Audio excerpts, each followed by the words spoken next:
of advancing early administration priorities, especially our efforts to secure the U.S. southern border. Additionally, he brings decades of experience in Homeland Defense within the department, and he looks forward to joining me in answering your questions today on behalf of the Office of the Secretary of Defense.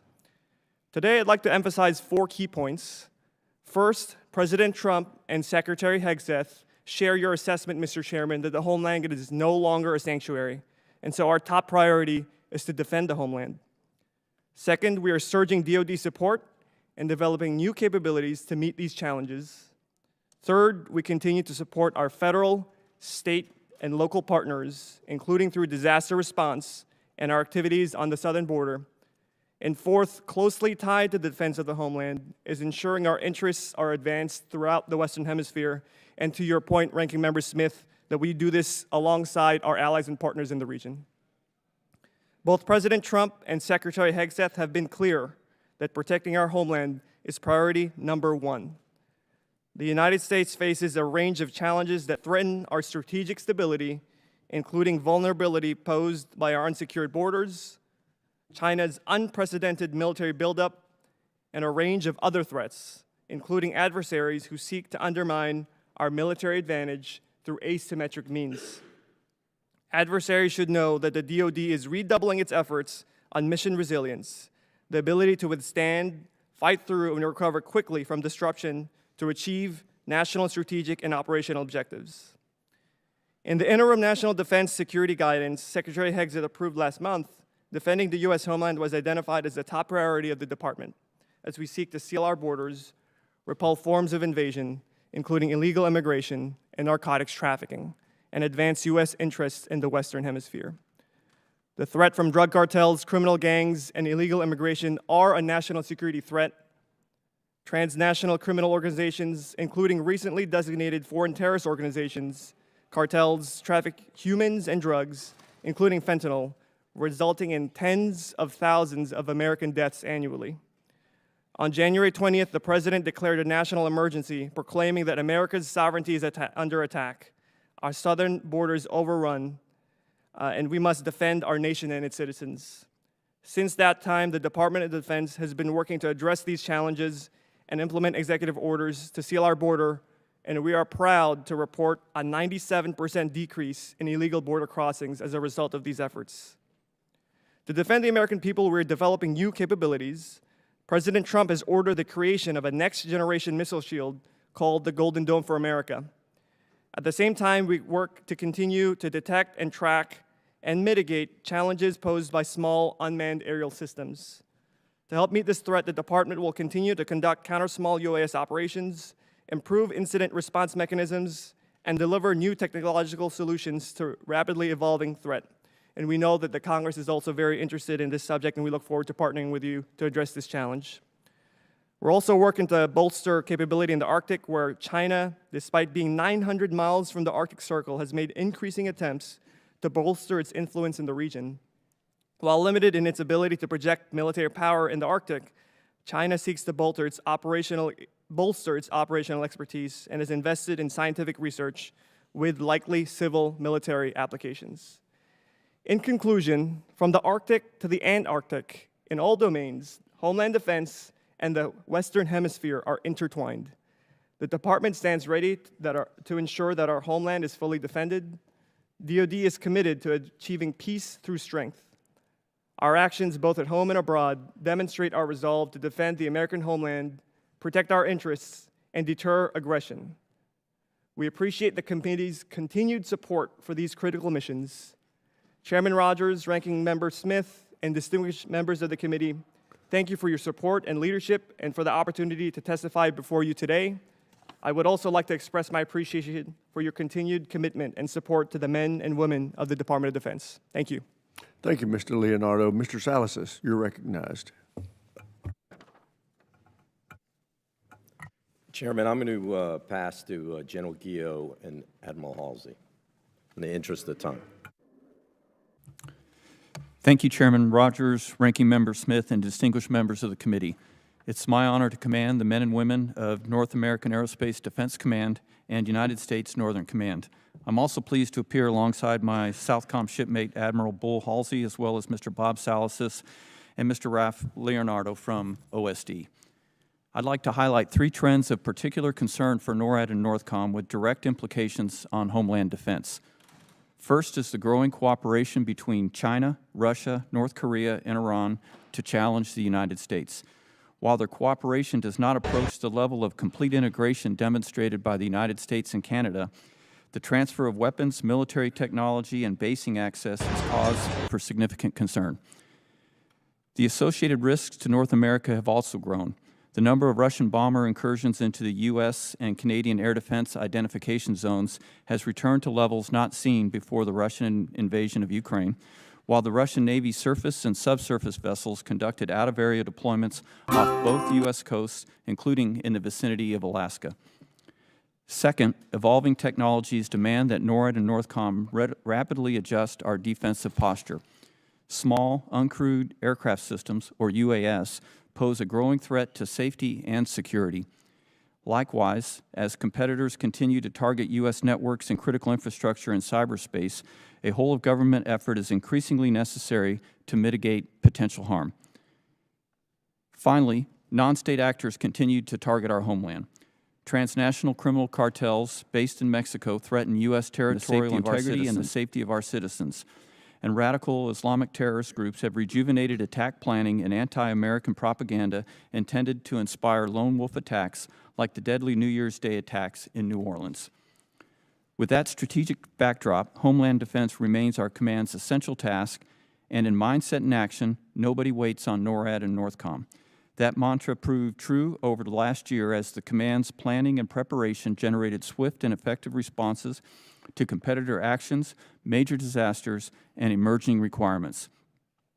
Over the past 12 months, NORAD and NORTHCOM intercepted joint Russian and Chinese bomber patrols off the Alaska coast, tracked Russian surface vessels off both coasts, detected and assessed numerous North Korean ballistic missile launches, tracked multiple Chinese dual-use military and research vessels in the Bering Sea and Arctic Ocean, and supported Americans in need following Hurricane Helene and wildfires in California while posturing to support Hurricane Milton response.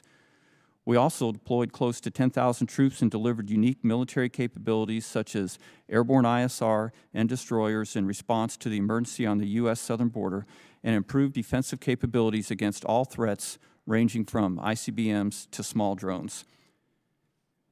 Looking forward, NORAD and NORTHCOM modernization is crucial to outpacing our competitors. Establishing a layered domain awareness network to detect and track threats approaching North America from seabed to space is critical to immediate and future mission requirements because we can't defeat what we can't see. To that end, I appreciate the Department and Congressional support for fielding all domain capabilities such as airborne moving target indicator satellites, over-the-horizon radars, the E-7 Wedgetail, and integrated undersea surveillance system. These capabilities support long-standing NORAD and NORTHCOM requirements and will serve as the foundation for the Golden Dome construct. Defending our borders and establishing a national missile shield, protecting critical infrastructure and force projection capability, and safeguarding our citizens will require the best our nations have to offer, and I'm grateful to the committee for your ongoing support of NORAD and NORTHCOM's vital missions. Thank you again for the opportunity to appear today, and I look forward to your questions. We have the watch. Thank you, General. Admiral Halsey, you're recognized.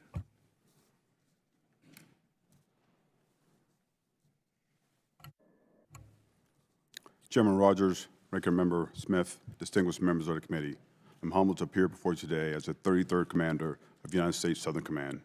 We are a warfighting organization, and I've moved forward to lead this command's service members, civilians, contractors, and their families as we embrace our vision of a secure, free, and prosperous Western Hemisphere.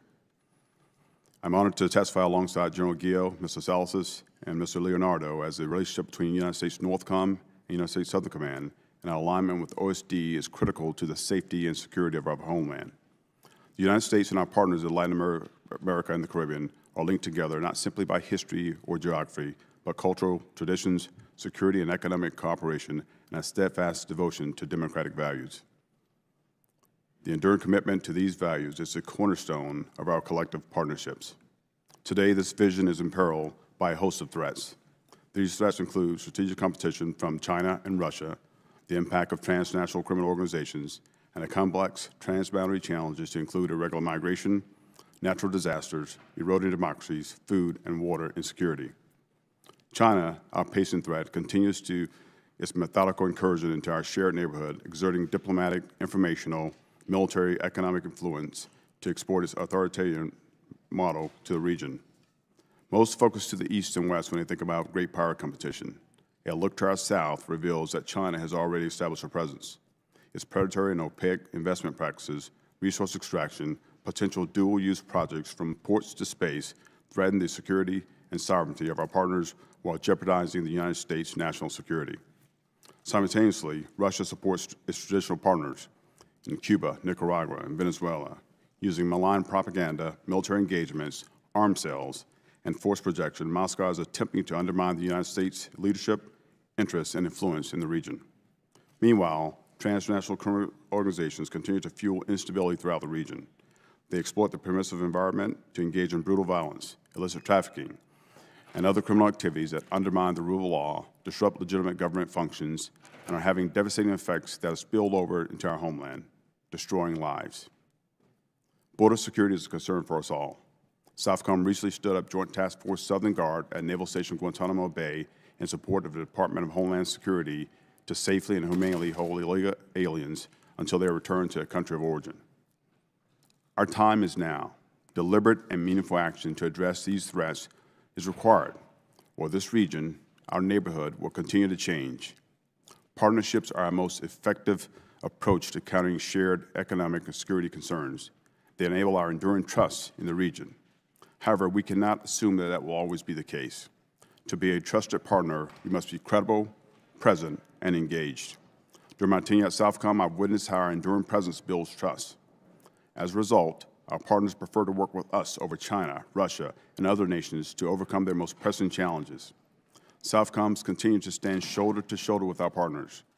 We have and will continue to respond rapidly to crises in any form. Together with our partners, we are building their capability and capacity to mitigate, respond, and recover from our collective threats. Sustained investment in security cooperation, combined in joint exercises, disaster assistance, among other initiatives, enable us to deliver and innovate at the point of need. As the Department sharpens its warfighting edge, I'm grateful for the continued support of Congress. This support is vital to defending our democratic principles and interests that underpin the stability and prosperity of our region and ultimately the security of our nation. Thank you again, Chairman Rogers, Ranking Member Smith, and members of the committee for this opportunity. I look forward to your questions. Thank you, Admiral, all of our witnesses, and I recognize myself for the first set of questions. General Guillo, how have the cartels in Mexico responded to our shutting down our borders? Chairman, there's two primary ways that we've seen them respond. First is they're trying to find new ways to get their products, whether that's drugs or people, across the border because of the SEAL efforts that have gone on over the last 2 months. And that's also forced them to have more cartel and cartel violence, as the limited ability to get across the border has forced cartels to incur onto other cartels' territory to try to get across. And so we're seeing an increase in that violence as well. Admiral Halsey, how would you say that the cartels in Central and South America have responded to our closure of our borders? What behaviors have changed, if any? I think the first thing we're noticing, Chairman, is the throughput or lack of throughput through Darien region right now. We can take a look at the cartels and the smuggling, human trafficking. We know that it's down. We know that Panama has worked very closely with us on that. With regard to the cocaine piece itself, we continue to see a record pace of cocaine. The price of cocaine has dropped. So the cartels are trying to find ways to get after that. But we have been very deliberate with JAD of South, which is a gold standard for interdiction. And they have been able to stop record pace at this point over 190 metric tons. We're on a record pace to exceed what we did last year. So I think we're responding to it, but more resources will definitely help. Great. And I would ask this question of both General Guillo and Admiral Halsey in a yes or no answer. Is the current DOD acquisition system getting you what you need when you need it? General Guillo? No, Chairman. Admiral Halsey? No, Chairman. And General Guillot, you heard me make reference to the auction, the potential auction of DoD spectrum. I'm concerned this would jeopardize President Trump's Golden Dome initiative's ability to track incoming missiles. Do you have that concern as well? Chairman, I have that strong concern. Almost all the systems that we use for Homeland Defense rely on that part of the spectrum that's being considered to be either sold or shared. Great, thank you. Mr. Leonardo, how long will it take to provide steady state southern border security, and what is your estimate of how long and how much it would cost to execute that? Yes, Mr. Chairman, thank you for that question. We've been at this mission for about 2 months, so we're still continually assessing how long it might take from a steady state perspective, but that is definitely the goal, is to get it to steady state in return. As you know, the Department of Homeland Security is the lead federal agency, and we're in support, so we'll continue working with them to assess what their ongoing need is. I will say, as far as costs go, we did speak with our OSD comptroller counterparts this morning, and so far the cost is $376 million. So we expect that continued state of spending to take place. You know, I took a CODEL down to Gitmo recently, and right after that, the limited number of people that were there were removed, apparently back to their original country, and I understand that it's very low volumes now.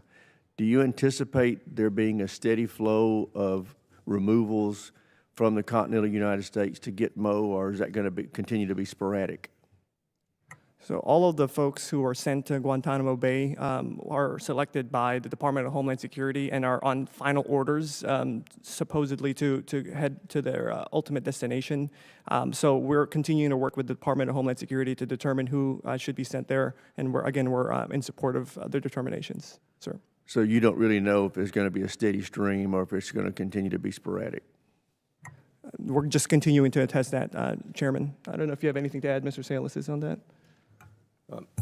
Chairman, if I could, obviously ICE has an incredibly important job here in the United States. As you know, ICE is a very small organization with big responsibilities.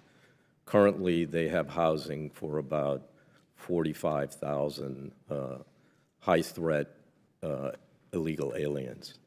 That capacity gets exceeded quite a bit, and so they need additional housing. That's where the department has stepped in, obviously to use Gitmo. So I do think we'll be continuing to use Gitmo for some time until ICE has more capacity to house high-threat illegal aliens. Thank you, Mr. Salas. I yield to the ranking member for any questions he may have. Thank you. Actually, I was curious about the acquisition reform question for both General Guillot and Admiral Halsey. You said, no, it's not adequate. How would you change the acquisition system to make it more adequate for your needs, both of you? Congressman, I think it's receptive to our requirements. My concern is the time it takes from the requirement process to go in until the capability is fielded. I don't have the expertise to tell you what needs to change in there, other than we need the required equipment faster. I'm sorry, but I find that statement a little hard to believe. You're a four-star. You've been doing this for a long time. You've got at least a little bit of expertise as to how the acquisition process is harming you, I would think. And we're very interested in this committee and how to change it. I mean, you're an end user here, so you've got to be looking at this a little bit. Can you give us a little something more about what you think should be changed about the process there? Well, Congressman, I would say that I think the requirement process is solid, but the time that it takes for it to go through and I got that. I know it takes a lot of time. In fact, and it's just really important, I think, for everyone here. I think those two statements are in direct contradiction. The requirements process isn't solid if it's requiring us to take so much time to get us what we need. No, I mean, that's kind of where the problem lies, and I would hope we would want to change that process so that it didn't take so much time. the time to establish what the requirement is, I think, is solid, sir. What takes long after that is to go through the development and procurement and delivery process is the concern that I have. Admiral Halsey. Yes, Congressman, 2 points I would make. One, as I look in this region, I must be credible, present, and engaged. The thing I'm looking right now is counter-UAS technology. I need more of that. I need it quicker, and we need to find a process to get after that from an acquisition standpoint. There are a lot of innovative solutions out there, and I'll continue to work towards that. From a ship maintenance standpoint or ship delivery standpoint, I need ships. I need to be, again, credible presence engaged to get after TCOs, to get after counter-drug threat. That's just 2 points I'll make. I'm sure I can find some more points with aircraft as well. For what it's worth, I think the requirements process is killing us. It is too cumbersome, too long, too much detail. We need to more quickly buy commercial, off-the-shelf solutions, not rely so much on programs of record and requirements. And again, as the end users, the degree to which in the building you can help make that argument, that's going to help us get you the stuff you need faster. General Guillot, talk to us about how Canada and the U.S. partner on our air defenses. Congressman, Canada and the U.S. are part of the only binational command in the world, NORAD, and have been for almost 70 years. So the air defense, aerospace control, and maritime warning mission are shared between Canada and the United States through NORAD. And so we're integrated at all levels in that mission. And if Canada were to drop out of that, how would that change our mission in terms of being able to protect our airspace?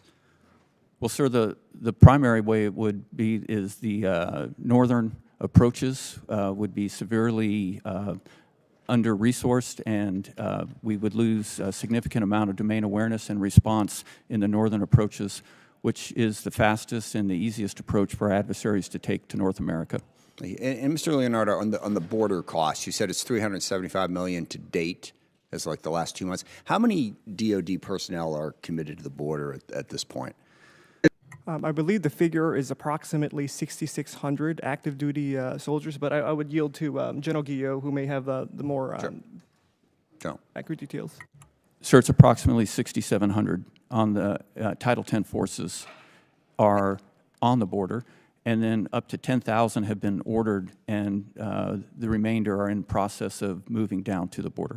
Right. And do you have do they have a specific time period at this point? How long we're going to have 10,000 people at the border? Sir, I'm glad to answer that. As you know, Ranking Member Smith, the department has supported the border for several decades. Oh, I understand that. No, Right. So as far as how long we're going to be there now, I suspect for an extended period. Sure. Based on the results that we've achieved in just 60 days, to shut down the border the way we have, and to support our partners at DHS and CBP and ICE, it's an incredible effort by the Department of Defense working with DHS and CBP and ICE. But when these 10,000 were sent down there, they weren't sent down there for a 3-month deployment or a 6-month deployment. They're just sent down there, and then we'll just see how long they stay. There's no particular time frame. Well, the executive order tells us to seal the border, and that's what the department will do. But I want to clarify the number too. That also includes the numbers at Gitmo, the number of military forces supporting Southcom too, sir. I'm over time, so I have to yield back. Yield back, Mr. Chairman. Thank you. Gentleman from South Carolina, Mr. Wilson is recognized. Thank you, Mr. Chairman, and thank each of you for coming here today. I'm very concerned about the renewed actions of the axis of evil that have taken to challenge the United States and Europe and Asia, but also in our backyard, here in the Western Hemisphere, threatening the security and independence of our allies throughout the hemisphere.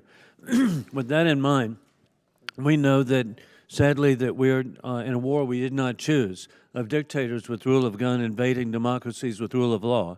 It began February 24, 2022, when war criminal Putin invaded Ukraine, and then on October 7, 2023, the puppets of Iran invaded Israel.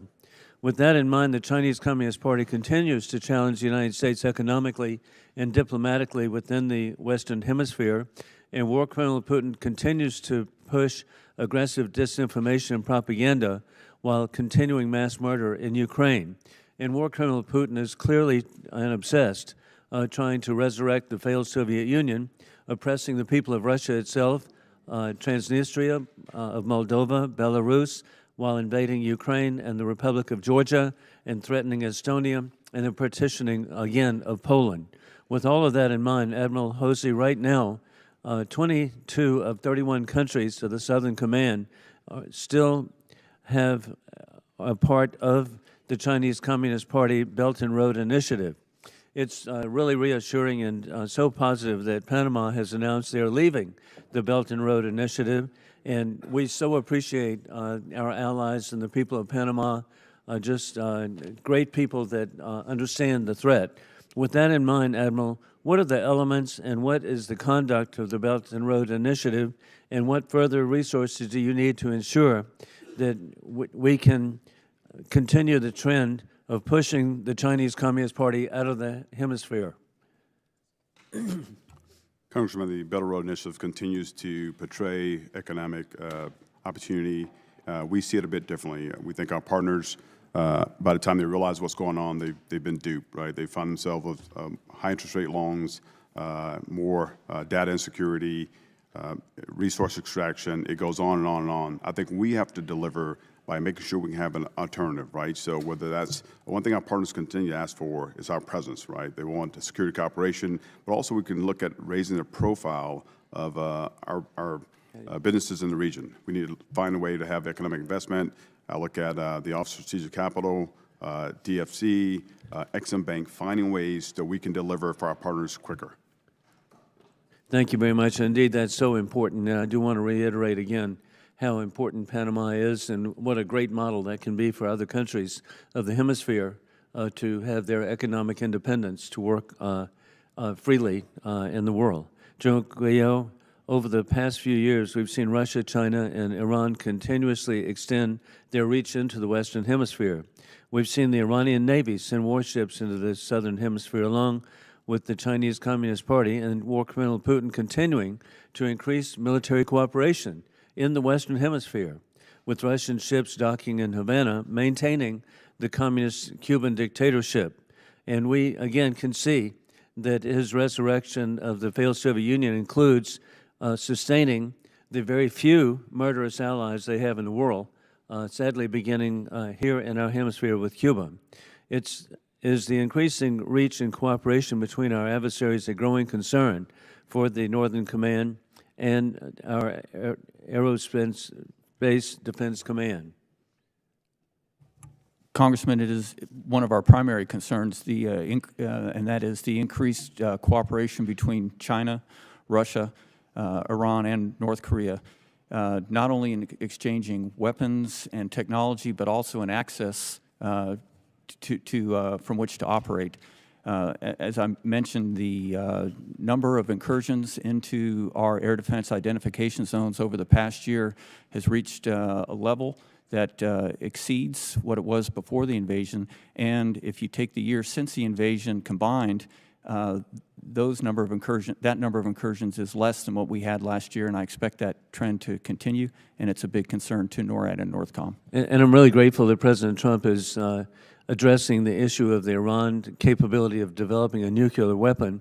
Indeed, with their ICBM capability, what we're talking about is an existential threat to our ally Israel, but also to the United States.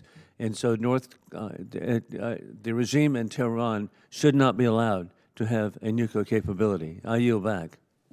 I thank the gentleman. Chair, and I recognize the gentleman from Connecticut, Mr. Courtney. Thank you, Mr. Rogers, and thank you to all the witnesses this morning. General Guillo, at NORTHCOM posture hearings in recent years, you and your predecessors have described the increasing frequency of Russian submarine patrols that have transited the Atlantic in the vicinity of the homeland. You alluded to the undersea a number of times in your testimony. It's in your written testimony as well. Can you tell us, as best you can in an unclassified setting, if that trend is continuing? Congressman, the trend of approaching our coasts from both Russia and Chinese submarines is increasing, and we need a expanded undersea detection capability to ensure that we're aware of these and can properly posture to defend against submarine-launched cruise missiles or ballistic missiles. And when you say that undersea detection, you're talking about sensors, right? And I mean, there's obviously other levels of... Yes, sir, I'm talking about sensors. Right. Anti-submarine warfare, to follow up Mr. Smith's question, is a team sport with our allies. It starts in Europe. in terms of Russian patrols, where again, UK, France participate with the U.S., and then as it proceeds further west, Canada is also part of that team sport. Isn't that correct? Congressman, that's correct. And if you use the last out-of-sea deployment in July as an example, the nations that you mentioned had first detection. We picked up on those, and using both Canadian ships and maritime patrol aircraft, tracked those, the submarine and the surface vessels all the way until we handed it to Admiral Halsey's command, and they went into Havana.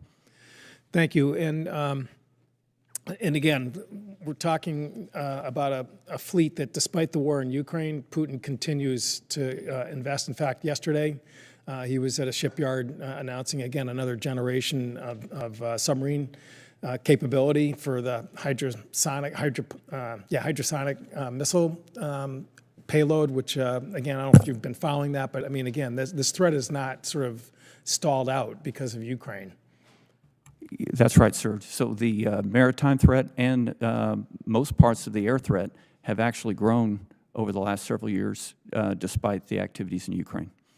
So again, the focus in terms of just what are the most effective ways to counter that clearly requires a multinational effort. And I mean, the good news is that we've had good participation in recent years. And I just want to associate myself with Mr. Smith's remarks that this trade war that has started is just a complete needless impediment in terms of having maximum levels of participation. I mean, seeing yesterday the pictures of South Korea, Japan, and China announcing jointly an anti-U.S. tariff initiative with the leadership of the three governments shaking hands, honestly was sickening. And again, we've really got to do more as a Congress, as a co-equal branch of government, to try and rein in what I think is just a really negative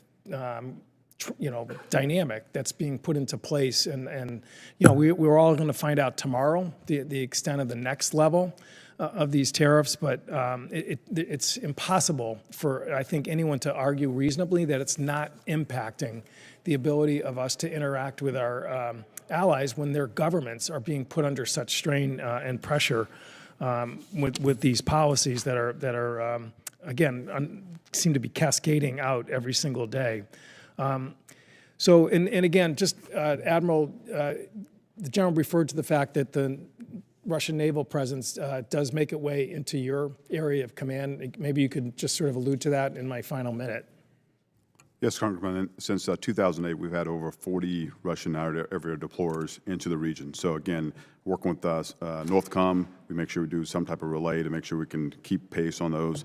I would say that we have to continue to have presence, and again, presence is power. We have to meet presence with presence. If we don't do that, then we're going to cede the space, right? So we have to make sure we stay in their face and have assets ready to engage. No, and Southcom usually has been the poor cousin in terms of Navy sort of allocation of ships. And so, I mean, I think your point, I think, is really an important one for us to hear. And with that, I yield back. Yeah, and we need to change that.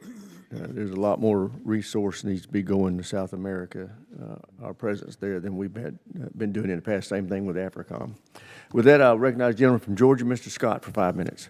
Thank you, Mr. Chairman. I'll also want to reiterate the importance of the Western Hemisphere working together to combat the axis of evil, as we've called it in the past. Admiral Halsey, I want to start with you. You're from Peach County, Georgia, just outside of my district, but I go through it a couple of times a week, home of Fort Valley State Bluebird Bus Company, so welcome to Washington. You're from a great part of the world. I want to talk with you a little bit about drug interdiction and what percentage of drug trafficking activity do you estimate that Southcom is able to observe and collect intelligence on with the ISR and other assets that you have? Congressman, we typically can action about 10% of what we see. So again, I think we have to be consistent, present, and engaged with this piece. And so more ISR assets definitely required to get after this. Okay, so I want to reiterate for everybody who's listening that of the drug trafficking that we see, that we have actionable intelligence on, we only have the assets to stop about 10% of it, even when we have actionable intel. And that's correct, sir. What additional assets and authorities do you need to move that from 10% to 25%? Persistent presence to interdict and engage. We have to continue to do that. I think as I look at more maritime assets, aviation assets, ISR assets, and then the security cooperation, as we continue to build up our partners' capability and capacity. Over 80% of our interdictions last year, our partners actually help us that, and that's based off our security cooperation. But definitely at this point, more aviation assets, more maritime assets to stop the flow. And we also have something called a ship special mission, which actually takes our partners out with interceptors to get after the fight. And right now, we're on a record pace, but I know I can do a lot more with a lot more assets. Okay, so we talked about the assets. Do you have all of the authorities that you need to sink the Pangas? Yes, sir, I do have the authorities. We do warning shots and disabling fire from time to time, but no authorities for kinetic. That's not what we're doing at this point. But we are, again, we do warning shots and disabling fire. I think for some of us, we see sinking the Panga as actually saving lives because of the tons of drugs that come into the United States and the damage that it does inside America. With that, I want to shift over to you, General Guillot. You've got General Tom Cardin working with you, one of the finest people I've ever met, National Guard, Georgia National Guard, and he speaks highly of you, so that's kind of all I need to know about you. When we talk about threats to the homeland, no one understands the whole picture of our supply chain vulnerabilities against the PRC with respect to IT, software, and hardware with our critical infrastructure. But we do know that we're vulnerable. What advice do you have for us, or recommendations do you have for us to ensure the defense and security of our nation's infrastructure against the PRC's non-kinetic threat? Congressman, first, thanks for pointing out the outstanding service of Lieutenant General Tom Cardin. He is a phenomenal deputy commander and leader, as you mentioned, and we're very fortunate to have him in our command.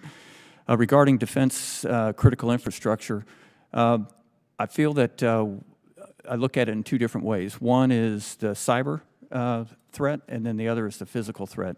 For the cyber threat, I'm very encouraged by the relationship that Northern Command has with Cyber Command and CISA to address not only the DoD networks, but the critical infrastructure and the defense industrial base to ensure that they're protected from hundreds and thousands of attempted cyber attacks that happen each day.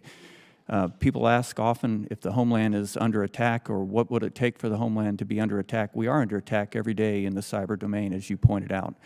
The physical threat... I'm down to about 20 seconds, but I just want to reiterate what you've said. We're under attack every day, predominantly from China and China's proxies in our infrastructure systems, both in our defense systems and in our civilian systems that we depend on. In the cyber domain, yes, sir. Yes, sir. Absolutely. Thank you very much, Mr. Chairman. My time's expired. Chair, and I recognize the gentleman from California, Mr. Carbajal. Thank you, Mr. Chairman. We can clearly see that the Belt and Road Initiative in South America has been a goal for China that continues to come to fruition. I would say they have been successful as some of these countries have withdrawn the recognition of Taiwan. Both China and Russia negotiate with the governments of South America to build up military and commercial interest in those countries. Let's compare that to our own foreign aid, which has been decimated over the last few months, significantly weakening our soft power and allowing China and Russia, in turn, to further solidify their influence.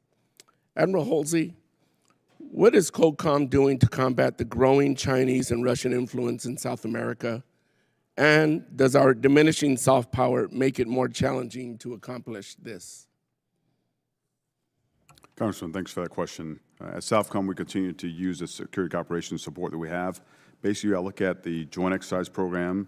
That's a great way to bring our partners together, build interoperability, trust, capability. We continue to do that.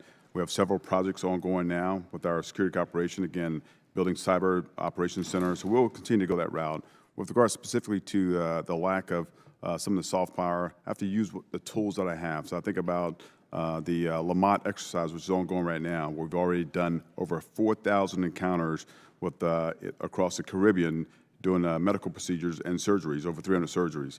I look at the Continuing Promise, what's going to happen this summer, another soft power initiative where we're going to have the USNS Comfort to go out to over 8 nations and treat thousands of people. I try to continue to build the resilience that we have. And last thing I was mentioning that we have the Trade Winds exercise, which is going to start next month in Trinidad and Tobago to do humanitarian assistance, disaster relief type response. So we're building capability and resiliency of our partners to help them be ready, and we'll stand shoulder to shoulder with them.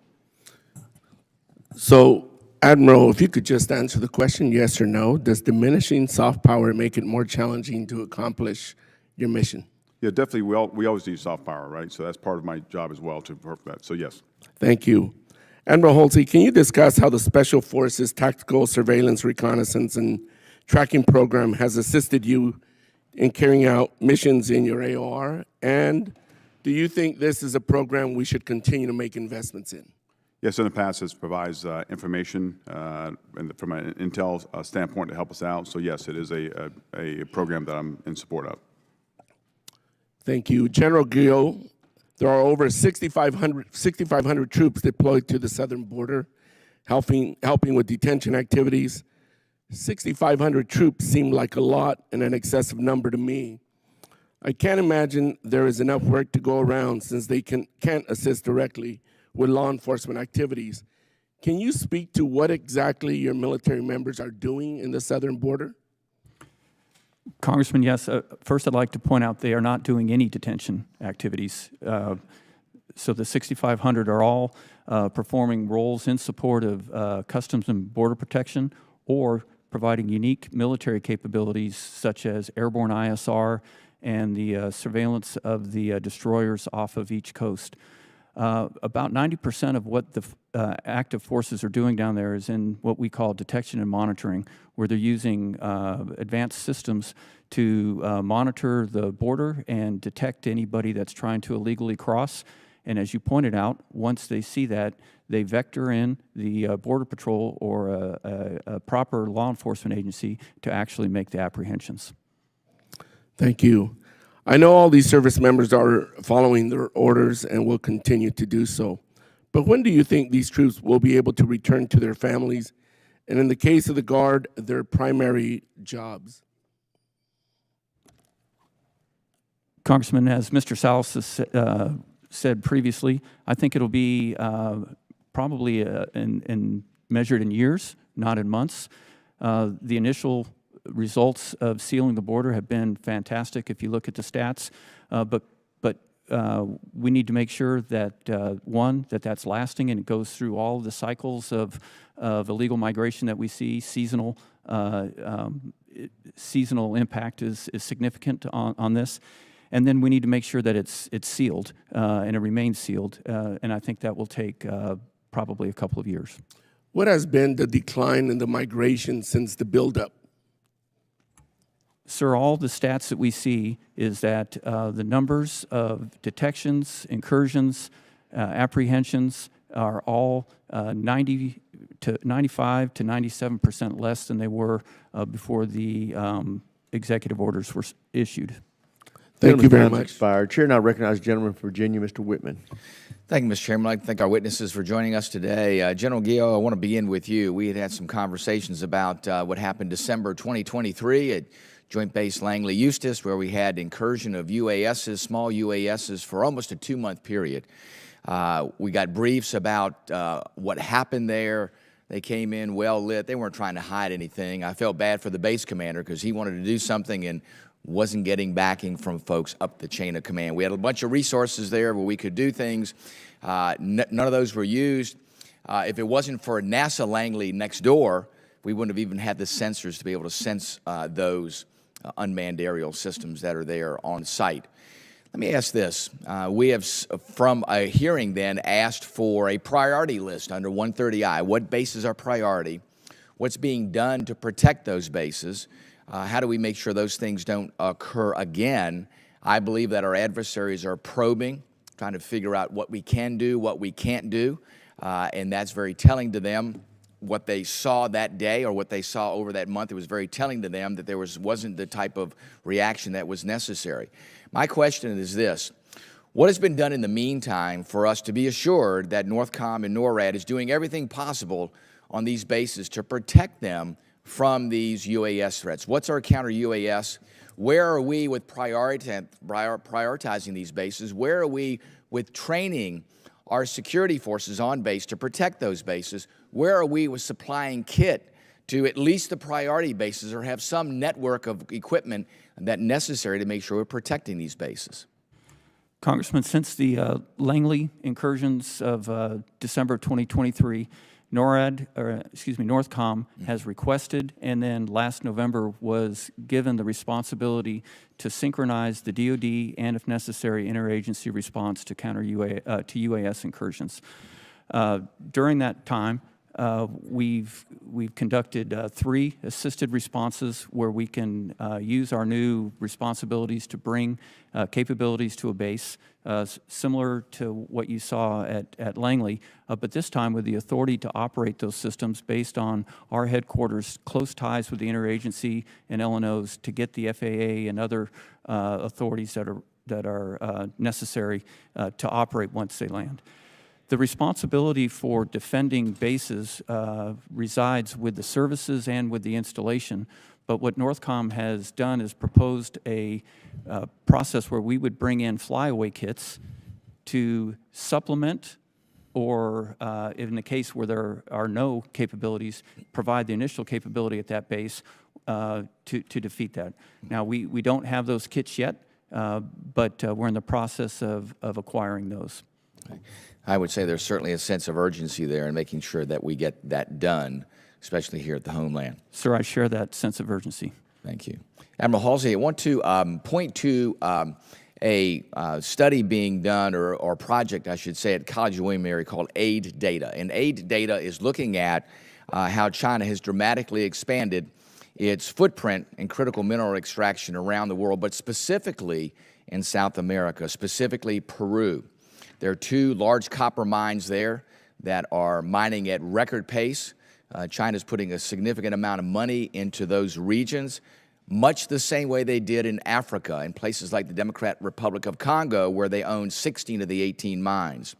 You know, we in the United States can talk about resurging manufacturing and building all these semiconductor plants, but if we don't have access to critical minerals and rare earth elements, those things to the left in the value chain, then we can build all the plants we want, but none of that's come to fruition.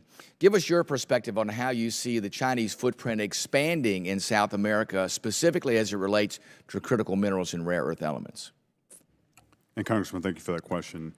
It's no doubt that China continues to, or will like to, control the abundance of resources and rare earth minerals in the region. We know that. So I think what we have to do is have a solution. Recently, just last year, Exim Bank was able to finance a copper mine in Peru, but we have to continue to up that, right? So Office of Strategic Capital, Development Finance Corporation, we have to continue to raise the profile of companies willing to go down there. When we go to these regions, they know they have someone who's going to respect their laws, respect the environmental concerns, right? So we have to continue to get after that, sir. Very good. Thank you. With that, Mr. Chairman, I yield back. Chair, and I recognize the gentleman from Colorado, Mr. Crow. Thank you, Chairman. Thank you to all of you for your testimony today. General, I wanted to start with you. The Air National Guard plays a very critical role in America's national security. However, of the current 25 Air National Guard fighter squadrons, 15 do not have a recapitalization plan, including the 140th Wing of the Colorado Air National Guard, headquartered at Buckley Space Force Base in my district. That's why my good friend Don Bacon and I introduced a bipartisan legislation to stop the decline of fighter readiness and stabilize the Air Force fighter force structure across the active duty, Guard, and Reserve components. Your written testimony stated that the Air National Guard is critical to generating greater readiness against high-end threats through enhanced campaigning and training while remaining available to NORAD when indications and warning triggers are met. I, of course, couldn't agree more with you, as Mr. Bacon and many of us on this dais have advanced just that cause. So, being in Colorado and being in close proximity to the 140th Wing, your predecessor testified not too long ago that it was key to have a fighter wing at Buckley Space Force Base to protect all of the stuff within the western United States, including the mini facilities in Colorado.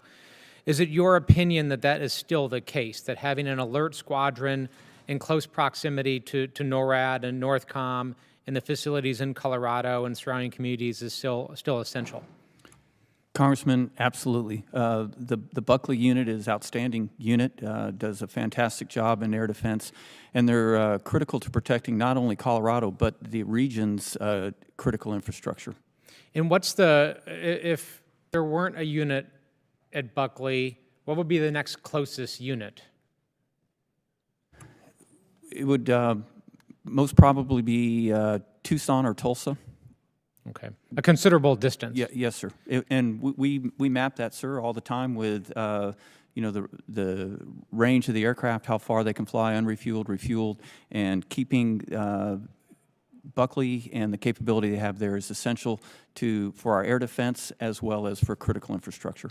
Thank you. And you know, the projections were, I've seen a couple of different scenarios that if the 140th Wing isn't recapitalized and phases out, they would still have to then have a rotational unit. Because of the things you just described, there would still have to be fighter aircraft there that would have to be rotated in, and that has costs to it, right? In fact, in some ways, rotating in units is more expensive than just maintaining a permanent unit. Yes, sir. The location is critical, and as you said, if the Buckley Guard unit weren't there, we would have to rotate a unit in, and you lose a lot of efficiencies and effectiveness when you rotate versus having permanently based. So it sounds like your professional military opinion is that it's essential to have a unit at Buckley to protect the homeland and the western region. Yes, sir. That is correct. Okay. Thank you, General. Admiral, to you, can you explain to me the current security situation in Colombia? I've been watching Petro administration with a lot of interest over the last couple of years. It appears to be degrading pretty rapidly. I would just love your thoughts on the situation in Colombia. Thank you, Congressman. I think it's a very challenging problem set. We'll share with you that I think from a mil-to-mil relationship, we're very tied and very tight. I can tell you right now, they're in a fight today. When it comes to the counter-TCOs, ELN, FARC, we continue to support them with our current authorities. But I think that it becomes more tenuous every day.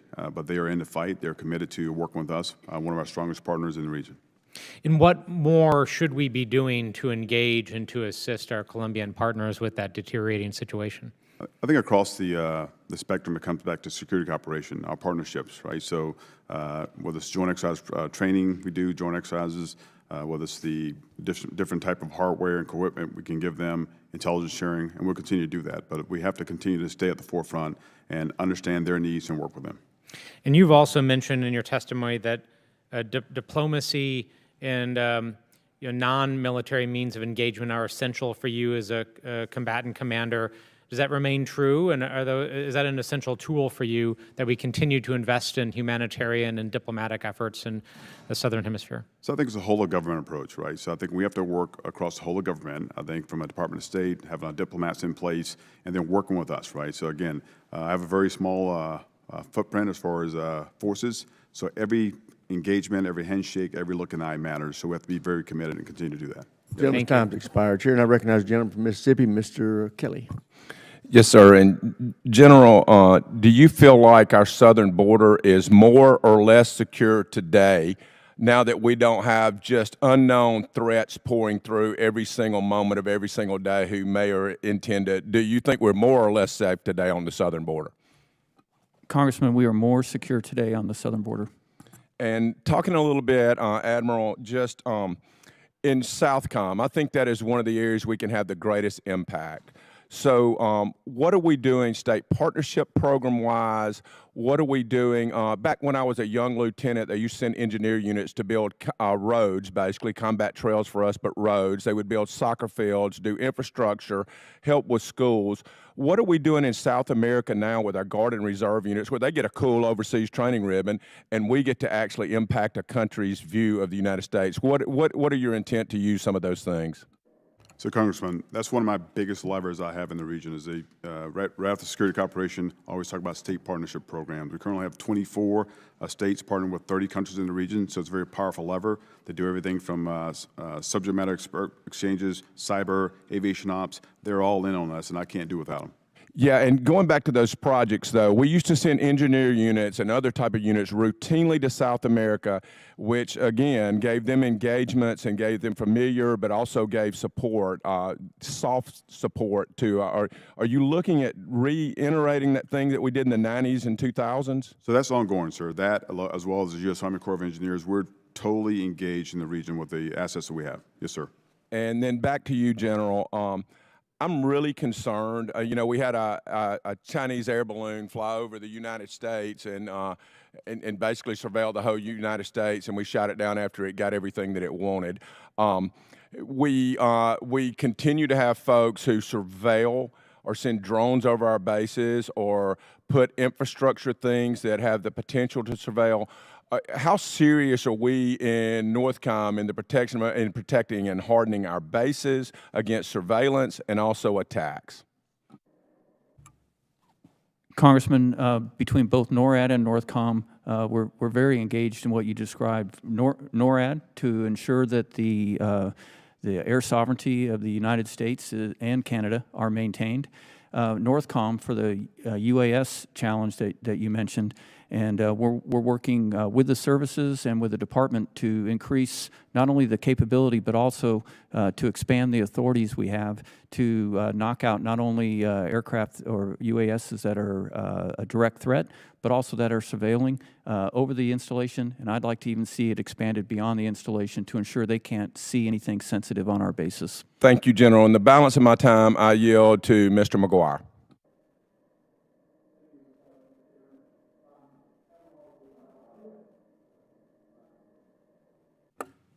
The new guy. All right. Admiral Halsey, U.S.-sanctioned Iranian warships have been spotted in your AO over the last few years. Last May, an Iranian warship reportedly equipped with long-range missiles crossed into the southern hemisphere. How troubled are you by this increased Iranian Navy presence in or near your AO?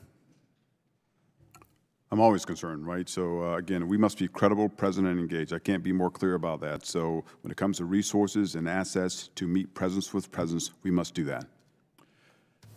Again, this will be for Admiral Halsey and Mr. Leonardo. Under the Belt and Road Initiative, China has established itself as a dominant player in telecommunication infrastructure throughout Latin America. How could China use their command of Latin American telecommunications and infrastructure to threaten America's network? Thank you for that question, Congressman. As you know, the President is the first of many to finally place a high emphasis on the Western Hemisphere, given how closely connected it is to the defense of the homeland. And with his increased focus, just specifically on Panama, for example, working with those partners over there, they've successfully withdrawn from the Belt and Road Initiative, knowing that that influence in that region, particularly with the Panama Canal, would be extremely detrimental to American interests. So I think the administration is very proud of that increased emphasis on that and making sure that we encourage our partners in the region to withdraw. Admiral? So we're laser focused on the possible Chinese incursion from the standpoint of cyber, right? So when you put Chinese technology on your critical infrastructure, whether it's 5G or safe city, smart city technology, our job is to try to illuminate and make sure our partners understand what they're dealing with, and then try to find an option, right? So again, some of our partners work very closely with us. We do cyber exchanges all the time. Every exercise we do has some cyber component to it to try to make sure we can help our partners. Gentleman's time's expired. Chair, and I recognize General Lee from California, Ms. Jacobs. Thank you, Mr. Chairman. General Guillot, I'd like to follow up on some of the questions that my colleague asked. You specifically said that DOD will not be doing any detention of migrants at the southern border, but we've seen recent reporting indicate that the administration intends to use active duty military personnel to hold migrants at the border. So could you talk about what exact activities constitute holding migrants if troops are explicitly not detaining them? Congresswoman, I said that we are not currently doing any detention, and I have no orders to conduct any detention. Okay, and are military personnel currently or will they at any point be responsible for physically transporting migrants from one location to another or facilitating their transfer into DHS custody? The Northern Command Title 10 forces at this point are not allowed to transport any migrants, illegal aliens, or other. Okay, great. And will military personnel be operating checkpoints, conducting crowd or traffic control, or performing any surveillance of migrants or border area residents? Well, to the first two, the answer is no. Can you repeat the last part, please, ma'am, on surveillance? Sure. So they will not be conducting checkpoints, conducting crowd or traffic control. Will they perform any surveillance of migrants or border area residents? Well, we do detection and monitoring, which includes surveillance of the border and the region near the border to ensure that no illegal crossings are either underway or about to happen. If we detect those, we notify the Border Patrol and they take any action necessary. But the action is not taken by the Title 10 forces. Okay, thank you. And so then do troops have access to DHS surveillance tools, databases, or intelligence systems that collect or store information about U.S. citizens or lawful border residents? No, we are very careful to ensure that we follow all intel oversight requirements, and we regularly inspect to ensure that all of the Title 10 forces that are in support of the Border Patrol follow those rules. Excellent. And then when your military personnel come in contact with a migrant, they are not eligible to detain them. But what happens if Border Patrol personnel are not immediately available? What are the processes? Congressman, what they do is they continue to surveil them using the sensors and the systems that they have so they can give updated locations to the Border Patrol agents. But as you mentioned, they will not stop or impede the illegal migrants. That's only a law enforcement action. Okay, excellent. And as you know, General Guillot, the law is quite clear on this, right? The Posse Comitatus Act explicitly states that it shall not be lawful to employ any part of the Army of the United States as a posse comitatus or otherwise for the purpose of executing the laws, except in such cases and under such circumstances as such employment of said force may be expressly authorized by the Constitution or by an act of Congress, and no money appropriated by this act shall be used to pay any of the expenses incurred in the employment of any troops in violation of this section. General, can you explicitly assure this committee today that NORTHCOM's activities at the border fully comply with this law and that under your command, our military personnel will not be put into positions that compromise the foundational principle separating civilian law enforcement from military authority? Congresswoman, I can assure you that we are very familiar with that law and we follow it to every detail. Excellent. And what specific training and guidance have service members received regarding these legal constraints? When the units are identified to come down to support the NORTHCOM mission, they go through an extensive period of training both at their home station and then once they arrive on the border during what we call the RSO&I process, which can take several days to a couple weeks to ensure that they have all the required training to include the standards on the use of force and the Posse Comitatus. Great. Since January 20th, have there been any revisions or contemplated changes to the rules of engagement or rules for use of force for military personnel deployed at the southern border? The only one that I've proposed is a change to the rule of force, which would allow us to shoot down or bring down drones that are surveilling over our deployed and mobile troops. That's the only change to the use of force that I've proposed. Excellent. And are service members deployed at the border armed? Yes, I've directed that all service members that are operating in close proximity to the border will be armed with the weapon that they are trained to use, whether that's a long rifle or a sidearm. Gentlelady's time's expired, Chair, and I recognize the gentleman from Nebraska, Mr. Bacon. Thank you, Mr. Chairman. I'm on the right side over here, or your left. Thank you for being here. And I got to brag, I did serve with a Colonel Guillot back in the day. We both got to command the greatest wing in the United States Air Force, the 55th Wing. My first question is to General Guillot. Tracking hypersonics is a big concern for many of us. I know for you as well. Can you talk about the challenges of tracking hypersonics and also add, what is the time from, if it's a hypersonics launched in China, how long could it reach the continental United States? Congressman, and I share the shout out for the fight in 55th, and thank you for that. Hypersonics are very destabilizing. They're a tremendous challenge to us because they start off often in a ballistic manner, which is very easy to predict where they're going to eventually impact. But because of their speed and their maneuverability, all that goes away once they enter the hypersonic and the glide portion of their profile. So I think it also, because the speed cuts down the amount of time, sometimes to as little as 5 minutes to detect, track, and predict where it's going to go. But because of the endgame maneuverability that they have, really, we don't know until the very end where these could go because of the maneuverability. What kind of capabilities do you need to better track this? What should we be funding in Congress? The HBTSS, the Hypersonic Ballistic Tracking and Sensing System, is an extremely promising satellite-based capability to detect and track the hypersonics through the regimes that I just described.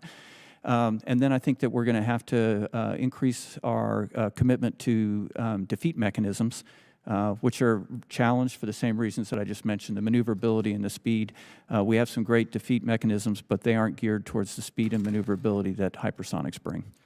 Sounds like a good priority for us to work on. We would appreciate it. Yes, sir. CJADC2 and AI, I know, is growing importance for your air defense command and control. Can you talk a little bit about the importance of the Maven Smart System? Congressman, Maven Smart System has become the staple for our joint all-domain command and control system because it not only presents a picture of the battle space in multiple domains. Most systems show one domain or another, but you can get all domains in Maven Smart System. And the increasing number of layers of live data that can be brought in, everything from undersea through space sensors displayed at the same time. So it's a staple to both NORAD and NORTHCOM, and I see it growing in the future. Thank you. Admiral Halsey, what's the biggest gap that you have for the counter-drug mission, and what can Congress be doing to help you? Congressman, I think the biggest gap remains assets. We have to be consistent, present, and engaged, and have a consistent presence on the waters, in the air, to deter and interdict. So I think from an air standpoint, maritime standpoint, and ISR, all is very critical to the mission. Thank you. I want to follow up on a question that General Guillot got earlier about cyber. I appreciate you talking about it's not just ballistic missile threat or hypersonic, it's also cyber. And you got to work with Cyber Command and CISA, which is, there's a seam there. We're trying to close those seams.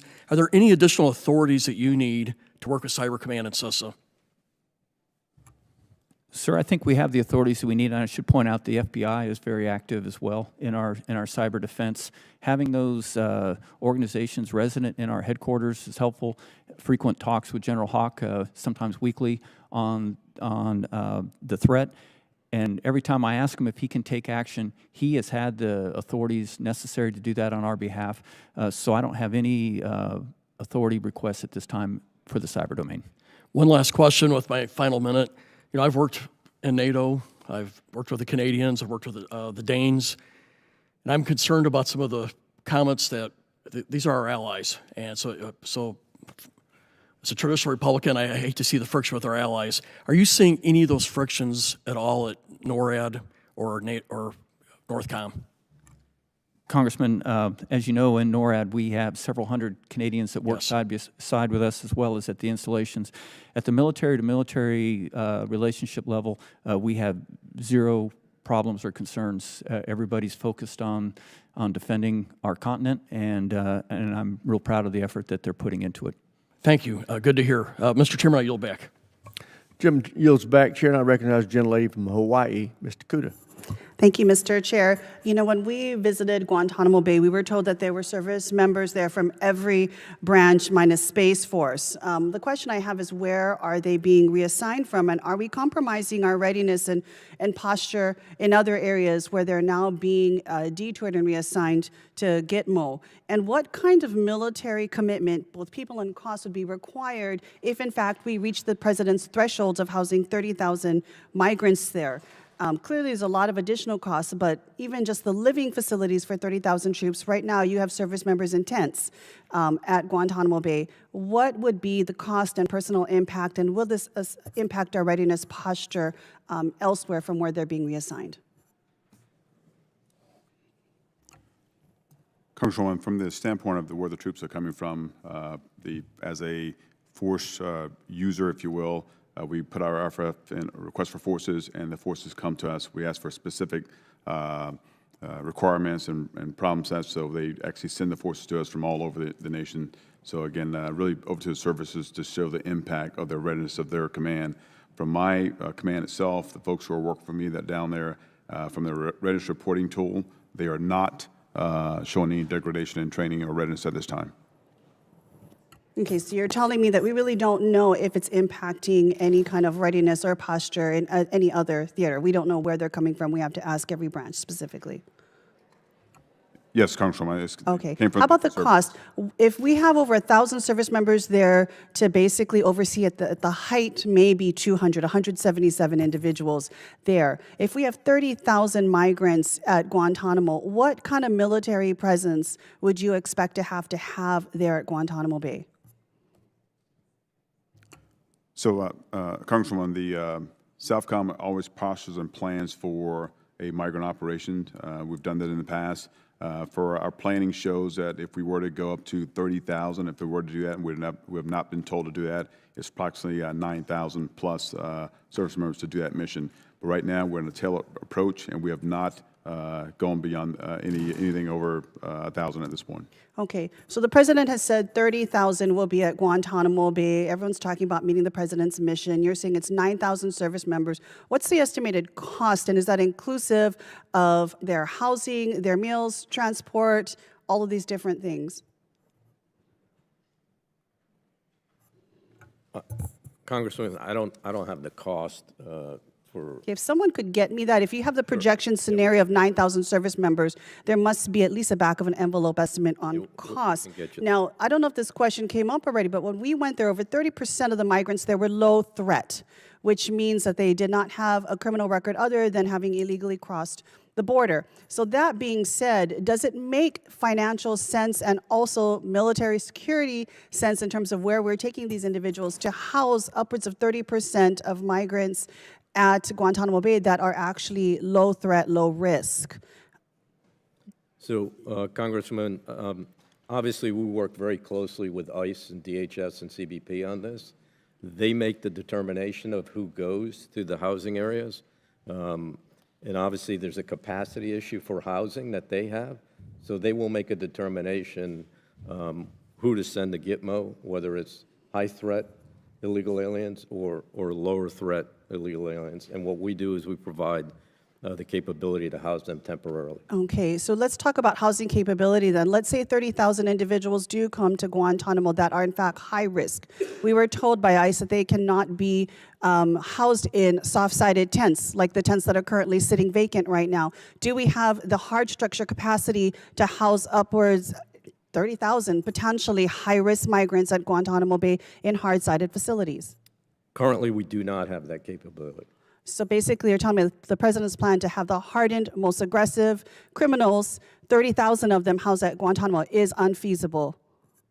Well, at this time, we don't have the housing, but if we were directed to house high-threat illegal aliens at large numbers at Gitmo, we would absolutely execute that mission. Okay, I know I only have ICE has 26 other- ICE seconds has- of my time, so we'll definitely have that. Chair, I have more questions, but specifically, we've now been told that military bases will be co-used to house migrants. As the great-granddaughter of a Japanese attorney, Fort Bliss was one of those particular camps that actually housed them years, generations ago. What impact to readiness and budget constraints would this have on our O&M and MILCOM dollars if you now have to do a dual use in terms of both be a military base Gentlelady's and a time's migrant? expired. Chair, now recognizes Thank you. I'll gentlelady ask that from question in Virginia. writing. Thank you. Chair recognizes the gentlelady from Virginia, Ms. Kiggins. Thank you, Mr. Chair, and thank you so much to our panelists for being here today and for the update. Thank you for the work you're doing on the southern border, especially. I think we're all sleeping a little more soundly just knowing that our border is secure. But for the work you do, given Northcom's responsibility for defending against nation-state cyber threats, let's see, what's your assessment of the military's readiness to defend critical infrastructure, including power, ports, and logistic nodes? Congresswoman, I think it's the ability to defend in cyber for the DoD network is strong, and then for the ports, we rely heavily on CISA and Cyber Command to identify weaknesses, and there are some. There are teams that go out and check this. I think it's improving, and I think there's a lot of awareness on it, but there are still some vulnerabilities out there, especially when you get into the defense industrial base and in critical infrastructure that need to be addressed. Do you see it improving, or is it continuing to get worse by the day? Ma'am, I think it is, at least from the results that I'm seeing from the inspections, it is improving. That's good to hear. And then for both Northcom and Southcom, both of your commands rely heavily on military Sea-Lift Command for logistics, transport, and resupply, whether it's supporting contingency operations, humanitarian missions, or routine sustainment. Right now, MSC is facing serious challenges with manning and the availability of ships. How are these readiness issues impacting your ability to plan and execute missions that depend on Sea-Lift support? I'll speak briefly from the standpoint of our mission we're doing in Haiti right now. Since November, the airport was closed, we've been able to fly 62 flights in there providing supplies to the MSS, so no impact there. I think as you look at some of the resources we flow down to the island as well as the commercial shipping, and so we've been safe there as well. So I think it's still, we have to continue to look at it and just make sure we notice our impacts that we're seeing, but right now minimal on my part from Southcom. That's good, thank you. And Congresswoman, based on where our locations are on the continent, we primarily use air and rail and have very little requirements that go by Sea-Lift. That's good to hear. And that recently we were in New Zealand with a co-down listening to some of the influence from China with some similar to kind of the Belt and Road Initiative that they're doing in Central and South America. But the New Zealanders were talking about kind of the shoddy workmanship from the Chinese and that they didn't use local employees, local workers. They would come in and build bridges, infrastructure, then that would then fall apart. So it was almost like the Chinese had attempted to make some inroads, places like New Zealand and some of the island chains out in the South Pacific, but then the people were really kind of catching on to what was going on and almost seeing through what was happening. So do you feel like that same thing is happening Central and South America, or are they making continued progress and really just helping with community development and people are buying that? Congresswoman, they're not buying it. They're seeing it. I think by the time they realize they've been duped with these relationships, again, more interest, poor construction, resource extraction. Again, it goes on and on and on, right? So I think our goal is to try to have an alternative to them, right? So these state-owned enterprises, they know what they're doing. They're exploiting the instability, the corruption, the weak economies, and the lack of foreign lending shortfall to embed and get in. So I think we have to continue to look for ways to bring more economic stability to the region. We have an economic strategic working group. We stood up at Southcom a year and a half or so ago. So we're trying to find ways to get Exim Bank, the Development Finance Corporation, others, Office of Strategic Capital, to come in and fill that void. And we have to continue to do that. Yeah, no, I agree, and I appreciated your comments when you talked about, every handshake, every time you look in someone's eye, that stuff matters, just that people-to-people exchange. So along those same lines, we enjoy close relations with several Latin American countries, but how can we work with Latin American allies even more closely to achieve these close security cooperation on immigration, drug smuggling, and counter Chinese influence? I think our security cooperation, one of my biggest levers, provides that subject matter expert exchanges, joint exercise program. Those things put me on the ground, right? So now I can train side by side. It builds confidence, trust, and really just that knowing that we're there for them. So we have to continue to do that. Security cooperation. I agree, and just to echo Trent Kelly's words as well, and my dad, just growing up, he was in the Army Reserves and used to always go down there and work on those projects that he mentioned. I remember that, and I think those one-on-one things that we can do to help their communities are so meaningful. So thank you so much. I yield back. Chair, and I recognize the gentleman from New Mexico, Mr. Vasquez. Thank you, Mr. Chairman. Thank you for the witnesses that are here today. Thank you for your service to our country and for your time today. I represent New Mexico's 2nd District that includes 180 miles of the U.S.-Mexico border. I know nearly every mile very intimately, as well as our 3 ports of entry with our southern neighbor in Mexico. Now, for decades, the Department of Defense has operated Joint Task Force North to support law enforcement's efforts to identify and interdict drugs before they enter the United States. That's why I was proud to have secured bipartisan language in the FY25 NDAA, which requires the Department of Defense to make countering drugs entering the United States the department's top counter-drug priority. My first question is for General Guillo and Admiral Halsey. The DoD has historically engaged in several counter-drug campaigns. The dynamics of illicit drug smuggling have shifted over the years, and it's no secret that there's been an influx of fentanyl and other precursor chemicals coming into the United States from places like China. Could you give me an example of how the department has shifted its focus to prioritize countering the flow of fentanyl into the United States? I'll start here, at least from a Southcom standpoint. We continue to work across the interagency to try to identify those crucial hotspots. Right now, we know that the precursors are going into Mexico first, so we're not seeing a lot in the Southcom AOR. We'd have some potential hotspots being Honduras, Guatemala, and Dominican Republic. So interagency work support doing that. We continue to see the cocaine, the prices drop, so the cocaine continues to come in, and we're getting after that at record pace this year, and I can do a lot more with more assets. But right now, I think from a fentanyl, we're still studying that very hard with our partners, interagency, to get after it. Thank you, Admiral. And Congressman, first, I've visited Santa Ana, Monument 3, and a number of the locations along your district, and I'm always very proud of the great work that's being done there. Regarding the fentanyl, we've seen the numbers drop significantly over the last 2 months as we've sealed off portions of the border and also established maritime blocks for this. We're waiting to see what's the next way that they're going to try to get that across. We established a joint intelligence task force that is bringing in the interagency and the intel community, along with Border Patrol and DoD intel experts, that's really illuminating that flow in, as you mentioned, with the precursors, where it's being assembled, and then how they try to get it across the border.